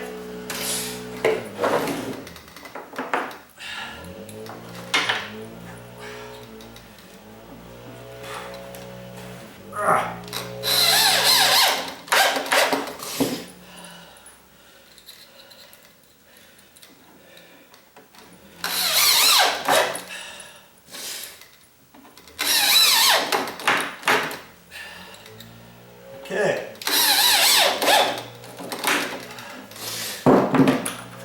Da. Okay, so now we got that. See how I did that? And now I've got to decide on that plywood, is there anything else that you might think of that you might possibly want to do on this plywood? If you look at the box, you see that it's got a rounded edge. Kind of doesn't go pointy. I mean, I could leave the point, but the mattress has a rounded edge. This thing's got rounded edges, and so what I could do, I'm not going to make them round per se, but I could figure out how much of a 3/4, how much of a 45-degree angle maybe I'll cut it on. And then I can take a rasp and rasp it just for the heck of it. Just because I can, right? Okay, so let's just kind of figure it out. Maybe about maybe like that. And if it was about like that, to make a 45, if I measure over here, that's 7/8, and then measure 7/8 this way, and then connect the two lines, that makes a 45. Do you know that? Okay, so I'm gonna, each one of the corners, I'm gonna measure over 7/8 and 7/8. And I'll do that, and I'll cut that off with my skill saw. And then I got a little wood rasp here. That's something I always use a metal rasp like this. I've had this one for quite a while. Flat. This is rough. This is a little bit smoother. You can use this for metal, for wood. And then this side's concave, see? And smooth, rough. I use this thing all the time.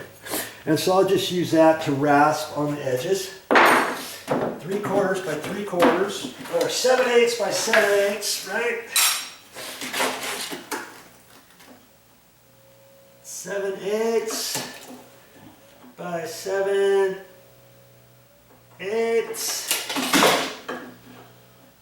And I'm just using my putty knife for a straight edge. I'm going to do that. I'm going to do that on the other two, and I'll get ready to cut those off. Now, is there a rhyme or reason? Why did I choose 7/8 by 7/8? I could have made it 3/4 by 3/4, 5/8 by 5/8, 1 inch by 1 inch. You know, whatever turns you on.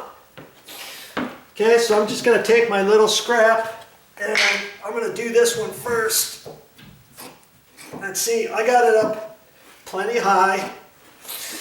My skill saw is set. It only goes down about 1/8. You don't want to do this with the full blade going down. Okay. And I'm going to, in fact, I'm going to recheck that because I think I might have moved it. It's going down. It's going down about a good 1/4, 3/8. So I'm gonna raise that blade up a little bit, about like that. I just don't want to hit the concrete because I got the 3/4 inch piece on there. Okay, so now I'm gonna cut that off. Raise my fence up.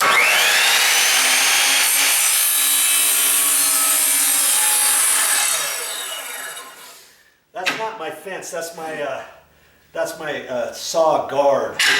The fence is this. Okay. Sorry about that. Now I can just rasp this edge off.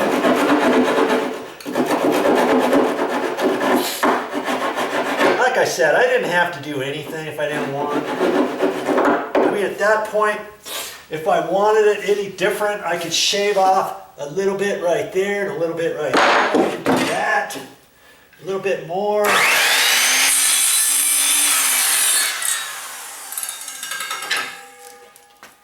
Do that over here.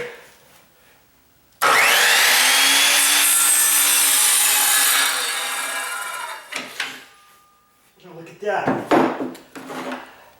It almost looks round, doesn't it? I think that's what I'll do.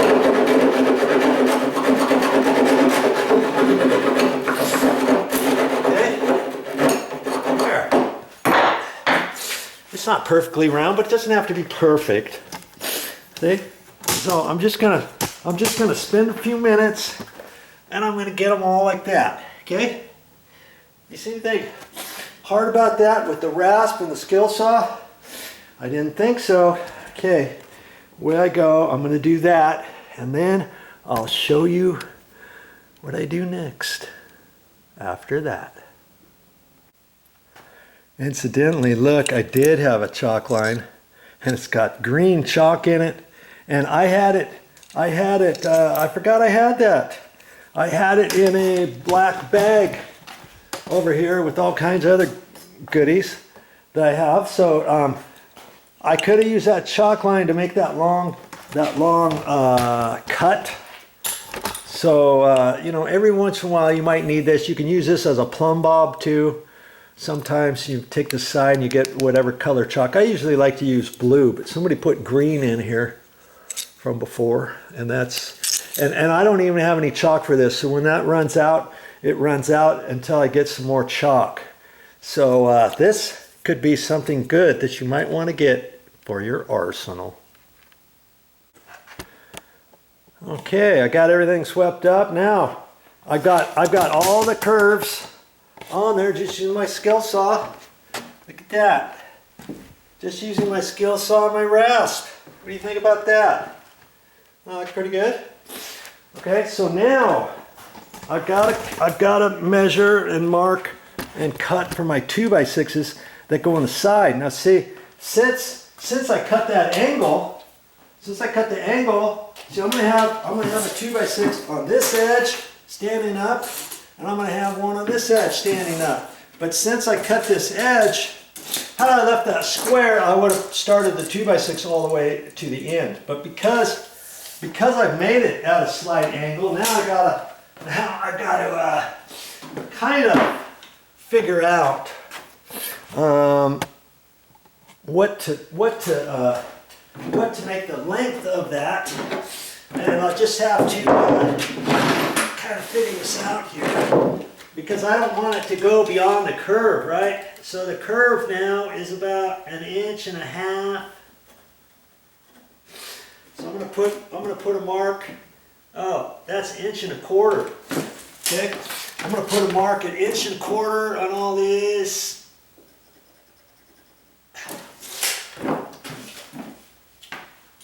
1.25 inches. That should be fine.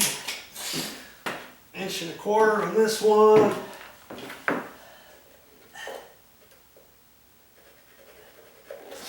And then I can measure, and I know both of them are going to be the same length, right? So I can take this out, and I can hold my tape long, put it on there, and read that. That looks like, let's see here, 71.5, okay? 71.5. So I'm going to take both my 2x6s, 71.5, and I wish I had my a square. I don't. 71.5, okay? So I'm going to look at these. That one looks pretty straight. If I had a square, I was going to show you my square, but I don't think I have one here. This one's got a chip out of it, so I'm going to cut this end off. I'm going to flip this around. 71. What did I say? 71.5. Measure twice, cut once.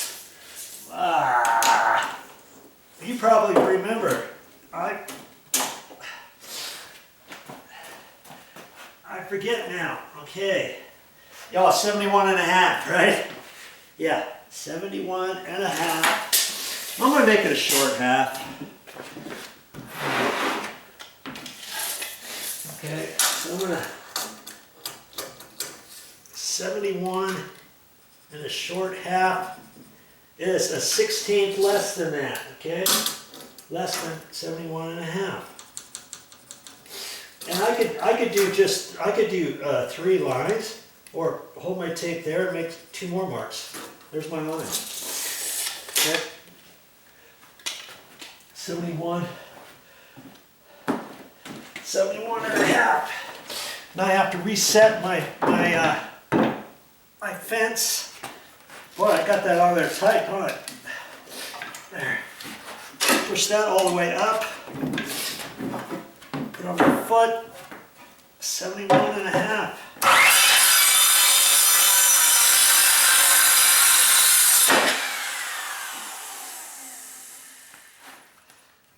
Okay. And there's my first one. Okay. I'm going to look at this one. And I see that there's a crack on it. And no crack on this side. This looks pretty straight. I'm going to use that as straight edge, and I'm going to cut that crack side off. Okay? Just because, I mean, if it has a hairline crack, you could leave it if you wanted. 71.5. 71 and a short half. 71 and a short half. Put my tape right in the middle, put lines on both sides. If you were to put a square on there, it's going to be within millimeters, okay? I got my ear plugs in and my goggles on.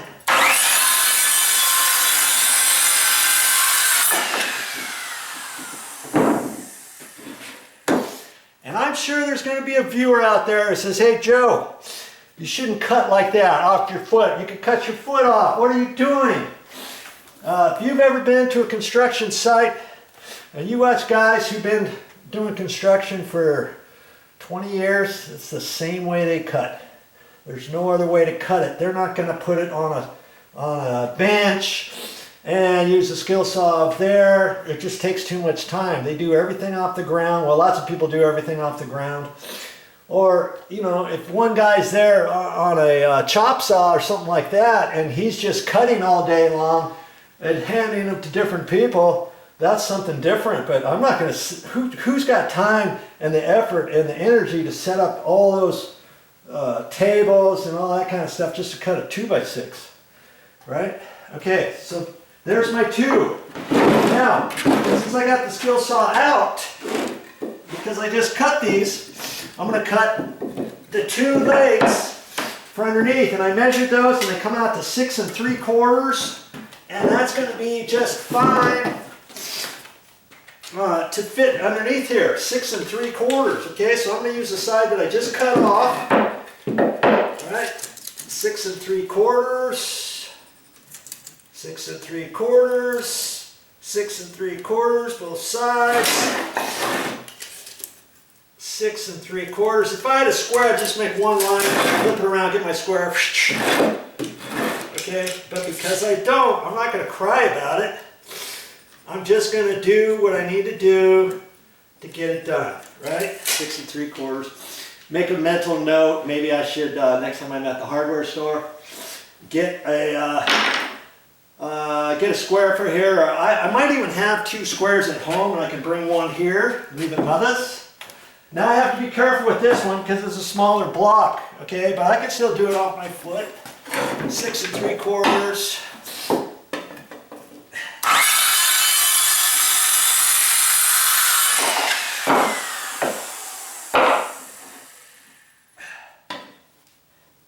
It's a little trickier, but you can do it.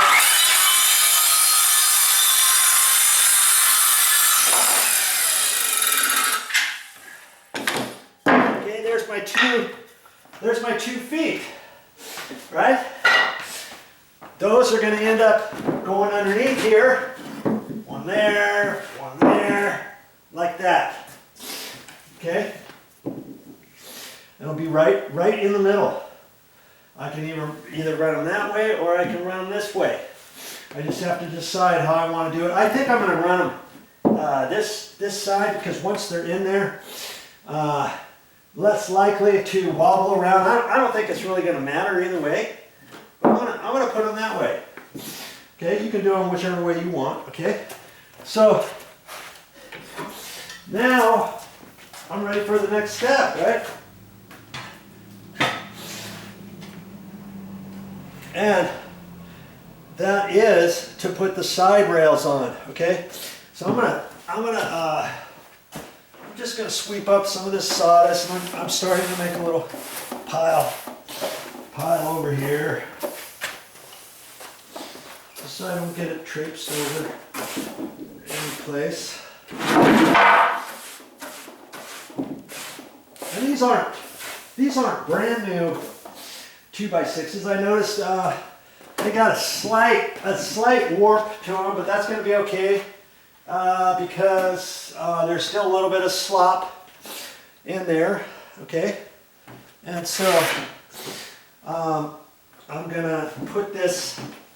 I'll have to figure this out here. I'm gonna have to lift up the side. Look at this and see which one is straighter. Maybe the more crooked one I'll put on the other side of the bed, and the straighter one, I think on the straighter one, I'll put that one on the front side where Mother gets in. Like I said, I don't think it really matters that much. Okay, see what's happening here? This goes right on that edge. Okay, like that, and I'm gonna line that. I'm gonna line that up. Maybe I'm gonna just keep the camera rolling.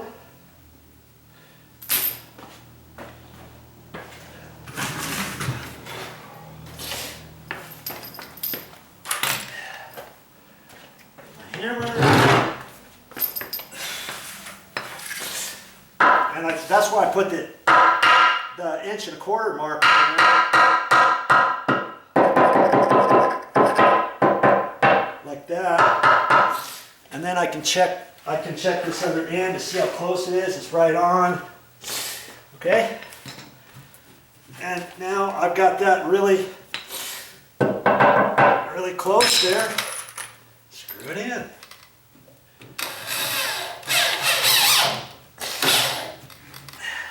Oh, come on.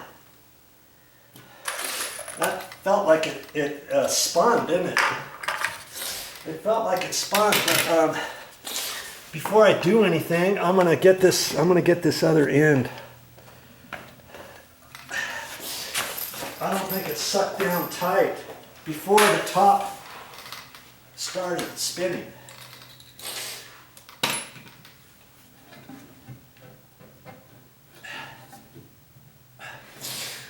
Well, look at that. That looks pretty good. Right about there.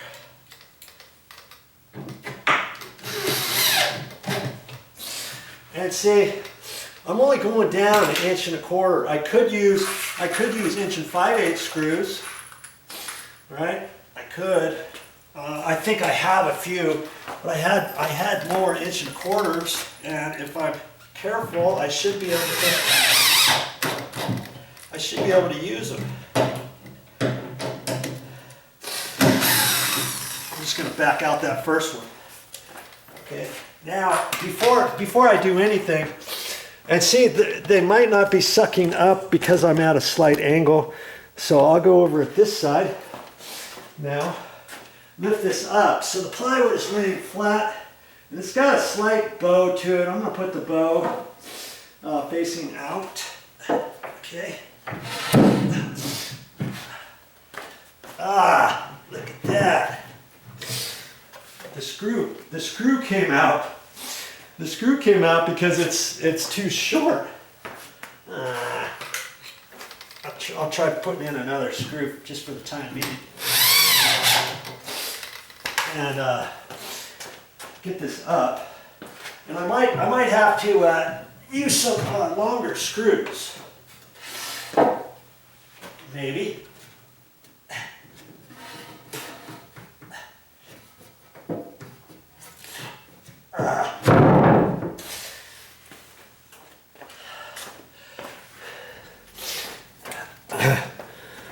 If you want to, hopefully you're still with me watching this.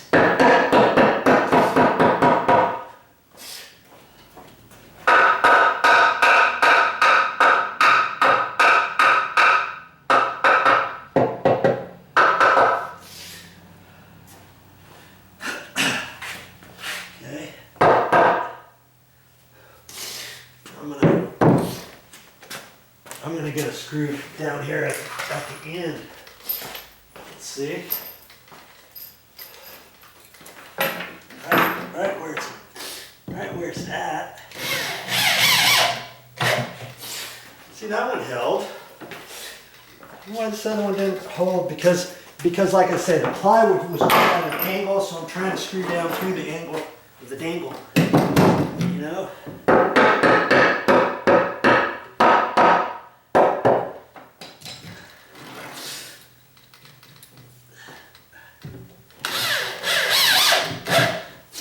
Yeah, see, if I screw it too hard, it starts spinning.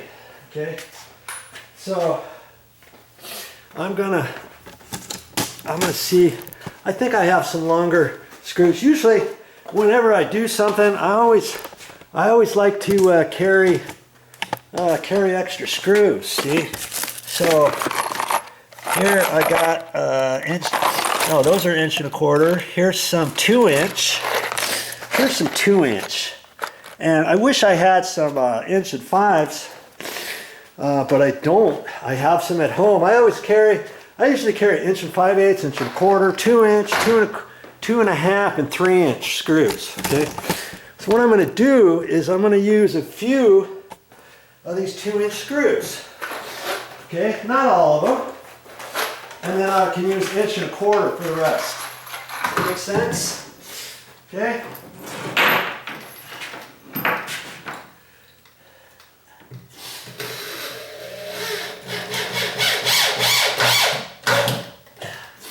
Yeah, now look who's talking. Who's talking now?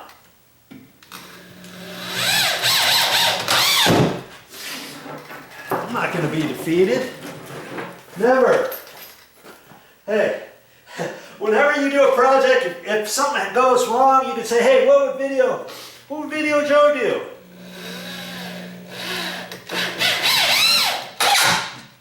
Okay? And at that end, I can take that 1.25 inch one out because I can save those and reuse those.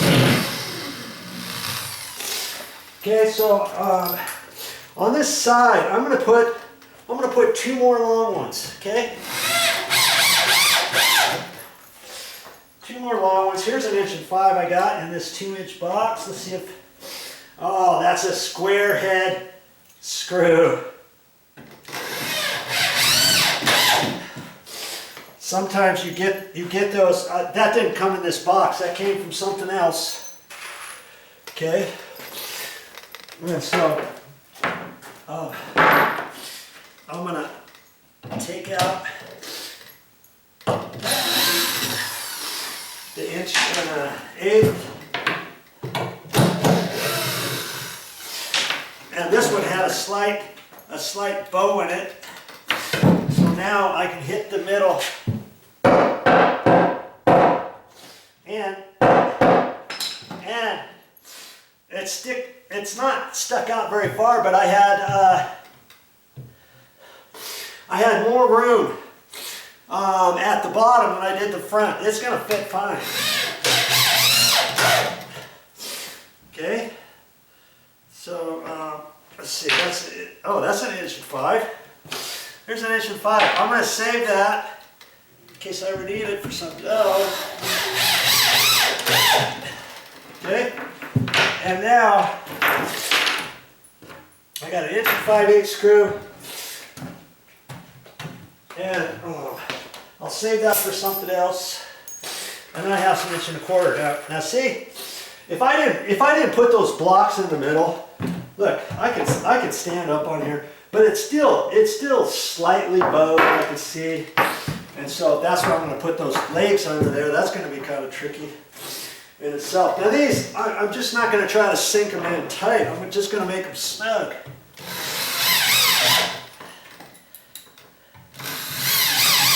See, I could have done that on all of them, but I'm just trying to do a good job to make sure it doesn't ever want to fall apart.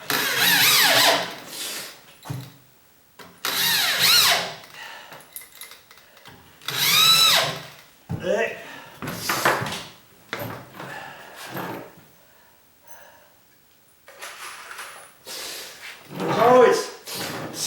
like there's a method to my madness sometimes.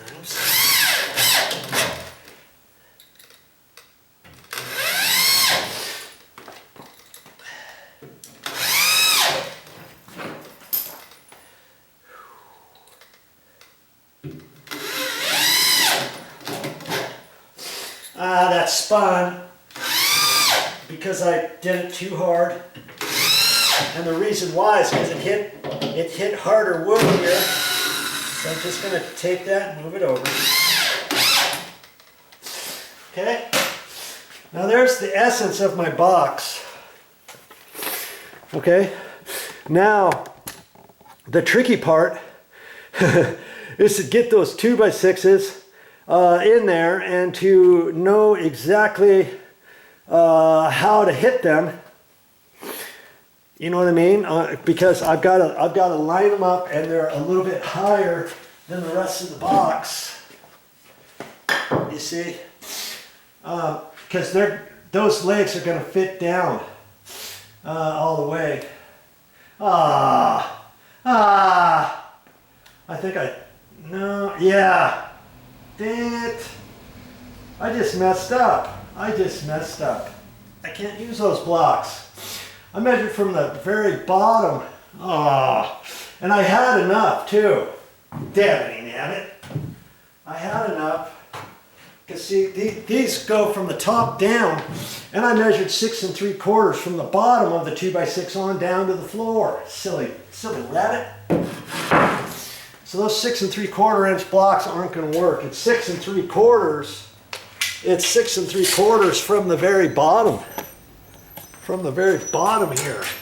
Okay? So it's going to be 6 3/4 plus 5.5. Gabbity nabbit. And I don't know if I would have had enough. Let's see how long these are. Look at that. 5 5/8. These would have been almost perfect had I not cut them.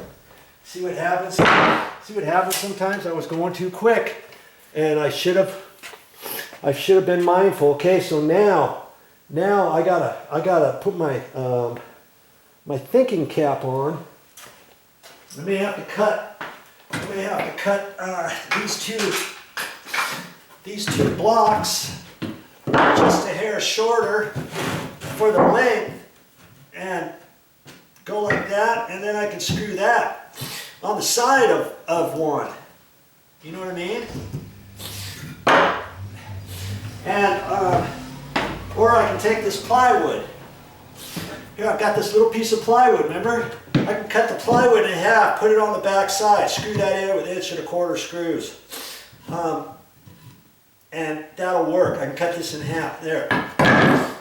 I've got it fixed. But now I've got to double check my measurements and make sure I do it right. Now, did I do that on purpose? Or did I do that to get you to think, what would you do if you make a mistake, huh? You'll never know. Look how much I had to cut off. Look at that. I won't even tell you how I cut that off with a skill saw. You really don't want to know. It's not very safe, especially if you have to just do that with the guard anyway and all that kind of stuff. But anyways, I got that, so I've got the 2 blocks. I got the 2 blocks right here. I got the piece of plywood. 2 blocks, piece of plywood. Okay? And that's going to be for my legs. And now it's a matter of using my 1 1/4 coarse threaded drywall screws, right? If I didn't have those drywall screws, I'd be screwed, literally, right? Okay, so that's why I keep them around. I never know when I'm going to need them. I did not get them because I knew I was going to be doing this. I had them. I was glad I had them.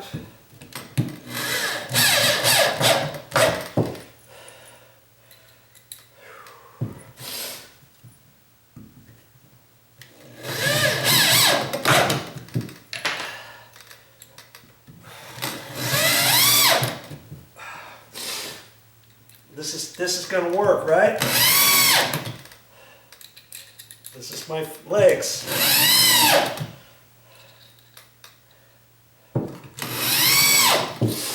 Whenever I see a little line through the plywood, I know that's going to be harder wood. If I put it there, chances are I won't be able to get the screw tight, snug, without it starting to spin. Know what I mean?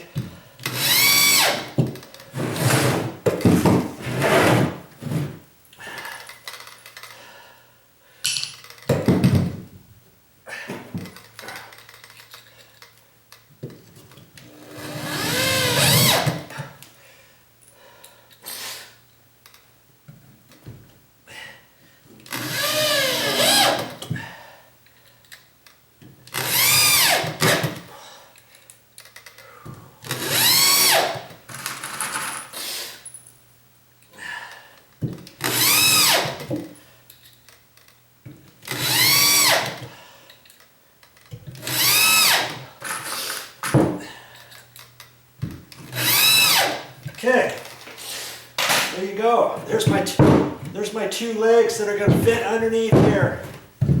And that's going to be tricky in itself, right? Because how am I going to get under there to screw these in? How am I going to do that? And then it's going to be teeter-tottering, and it's going to be tricky. I might have to put those in after I put this down on the bed frame, and then reach under there with my hand, and then tap the one side and try to measure off it, and then measure from the top over, and from side to side, and all that kind of good stuff, and a little bit of trial and error, and get them in. Do you see what I mean? And am I going to be able to reach? Am I going to be able to reach the middle? Well, let's just see if I'm going to be able to reach the middle. If I'm next to the bed frame, I'm pretty sure I'm going to be able to reach it. If I'm there, can I reach underneath the bed and slide the block about to the middle? And I think I can. And I can take my hammer and tap it over or whatever. I'll get it. I'll get it. You see what I mean? And then I can measure from the foot of the bed on over or whatever, you know, whatever I have to do, and kind of guess where it's at, put some screws in, and if they go through, then I know it needs to be over a little bit and stuff, and I'll get it. I don't think I want to do it out here. I mean, if I stood it up, could I stand it up and then hold it and still do it, and then try to fit it through the door and get them so they don't wobble around, and get it through the door with those on and slide it through there. I'm not sure how I'm going to stand it up and still get to them. You know, I might be able to do it if I stand this up at an angle, let's say, and then reach around. But see, I'm here by myself, so it's like how can I don't know if I can stand this up and reach there and hold that and screw it at the same time here even. You see what I mean? So that's up to you to figure out. I think, for the sake of argument, I think I'm just going to take it in there, and then I'm going to put those in underneath the bed and do it that way. Okay? That's what I'm going to do. Just made my corporate decision. Okay? So I'm almost done. I'm pretty much done out here. I'm going to put some of my tools away. I'm going to sweep up a little bit. Maybe tilt this up over here, sweep up a little bit, and get my my extension cord, my drill into the bedroom so I don't trip over it when I try to slide this through around behind in front of the van and inside the house. Okay, So my next bit, I'm gonna take it in there. I'm just gonna flop it up, drag it in there, kind of like I did the box frame, and then I'm gonna lean it down onto the bed. And remember, I gotta remember that that edge is the top left-hand side. That's the bottom left-hand side. There's my seam. Do you see? Do you see what I mean? Look at that. That's my box. That's my box with the two legs is going to be in place of that. All right. And I believe I just saved my mother $250 to $275, and it might have been that much for the box, and then they might have charged a $75 delivery, and the box, maybe they had a special order of the box because they didn't have the exact right height of a box, and they didn't have them in stock and all that kind of good stuff. I don't have to worry about any of that because I did it myself and saved that money. Okay, you want to watch the rest of it, stick around. My next clip, I'll show you this, and it will be on the bed frame. Okay, see you then. Here. Now you might want to check this out. There's a couple things I could have done, and you might have caught me on one mistake I made. You might have, and I don't know why. I was thinking too hard. Okay, well, here we are in the bedroom. Here it is. Look at this. And I've got the seam over here on the left-hand side. I've got it all nicely rounded off. It all fits in there. And remember the strip that I had under there? Well, I should have thought, I was like, hey, it's going to hit the metal frame. It's going to hit the metal frame. Well, the metal frame is down 5.5 inches lower than that underneath the bed because I've got it raised up, silly rabbit. But that's okay. I've got the piece here and stuff, and see, I had to move this chest out of the way, and see, if you don't have anything in front of your bed, then obviously you may want to put another 2x6 or something underneath there all the way across so that you have a box there, and then you can put your you know, one of those balance things on there and stuff, and put it down over that edge or something. But as it is, this pushes up against that, so I'm not really going to worry about that. And then the blocks I made are going to fit right down the middle, and right now they're just a hair short. And the reason why is because this plywood, I looked at the plywood, it's got a slight bow to it on the upside. Okay, but that's gonna be settled down after I put the mattress on there, and once she starts sleeping on it and stuff. So those are cut exactly how I want them, because this will eventually settle down to be perfectly flat. Okay, if I were to put this block at the end, see, at the end it just fits just fine. Okay, in the middle it's going to be slightly up until if I stand on it, it'll be perfect. If she lays on it after the mattress, it'll bow down, it'll be fine. Okay, could I leave those blocks out? I probably could leave them out, but over time, I know eventually this plywood's going to sag. Okay, it's going to sag a little bit. Oh, that wasn't pushed down all the way. See, it's slightly springy, and it could be fine without putting any legs. But I'm gonna go the extra effort because I have them. I'm gonna shimmy under there and get those legs. They don't have to be perfectly centered exactly. I'm gonna get them under there and get them as close as I can. And then before I put the mattress over, I was looking at the top fitted sheet, and it's almost long enough to now fit on the sides, but it's still slightly short. And like I said, if she got the tall, deep pocketed fitted sheets, it would fit over the edge. But she's got some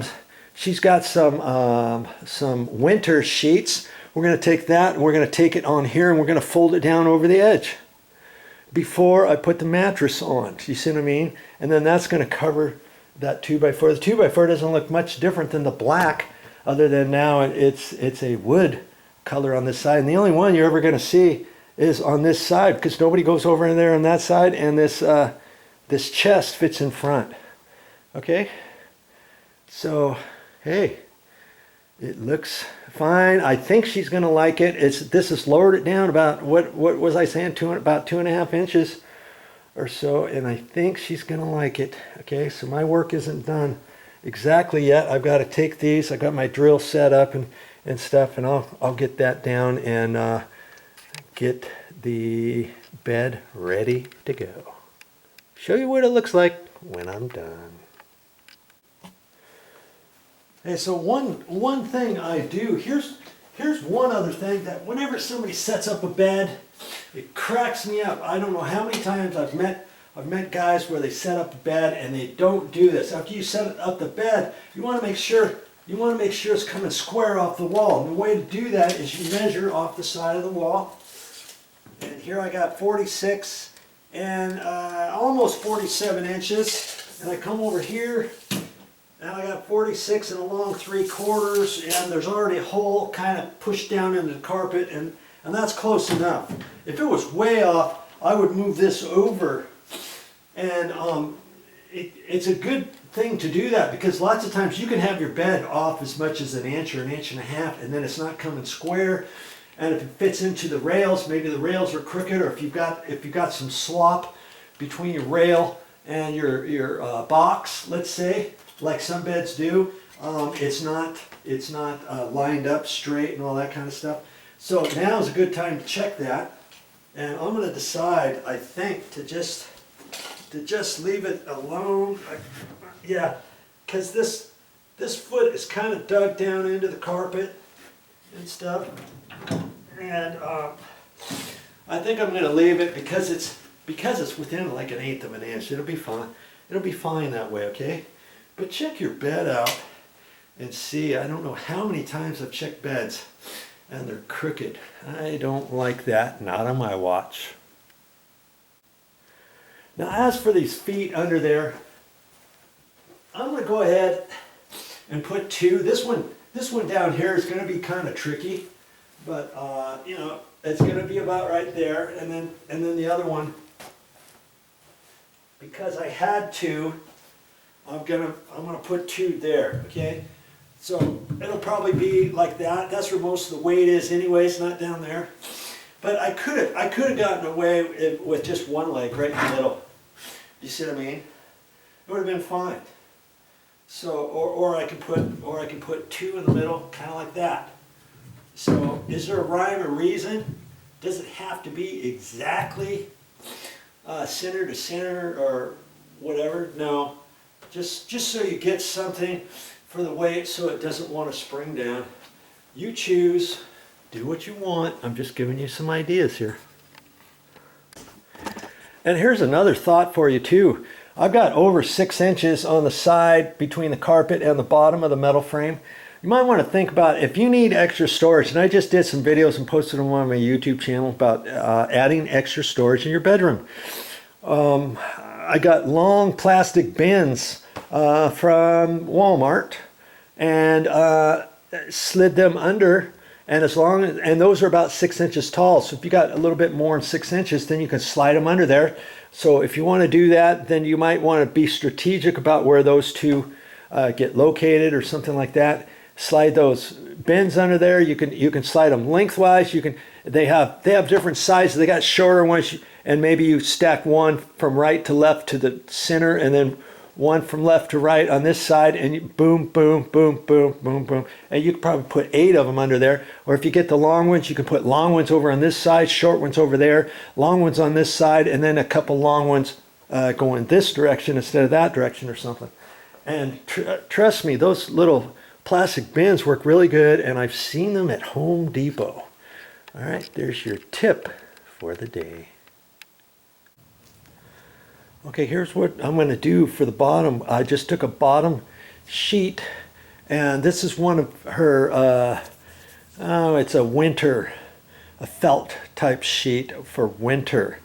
Okay, so it's summer now, and so I'm going to just put that down, and that covers up the side before I put the mattress cover over. Then after the summer's over, then I'll have to slide that over, take that out, and if we don't have anything for there, she can put a summer sheet on there and drape it over the side. But if you have a valance, a bed valance, you can put that on there and be done with it. I just pushed it kind of under there. I didn't really care about that because this little cabinet here, a hope chest, fits right here. You see what I mean? So you're never even going to see that. Okay, time to make the bed. And they said it couldn't be done. Well, here it is. Put everything back together. Doesn't it look fine? It looks like I never touched the bed, right? It's about 2.5 inches lower, and that's all I have to say about that. Oh, no light. Here we go. Oh man, it's not very light in here. That's all I got for this time, but I'll be back with more videos, and I hope you learned some stuff on this video series on how to lower your bed. And you wouldn't even know there was a piece of plywood under there, would you? And it's not going to be any harder really than the box was, because the box was pretty stout to begin with. You're using the mattress, and if you got a thicker mattress pad, then obviously your side rails, you could use a 2x4. You could rip the 2x4 down to 2 inches, 2.5 inches, 3 inches, and so forth and so on to get the exact height that you need if you're experiencing problems with your bed. Okay, that's it for this time. See you later.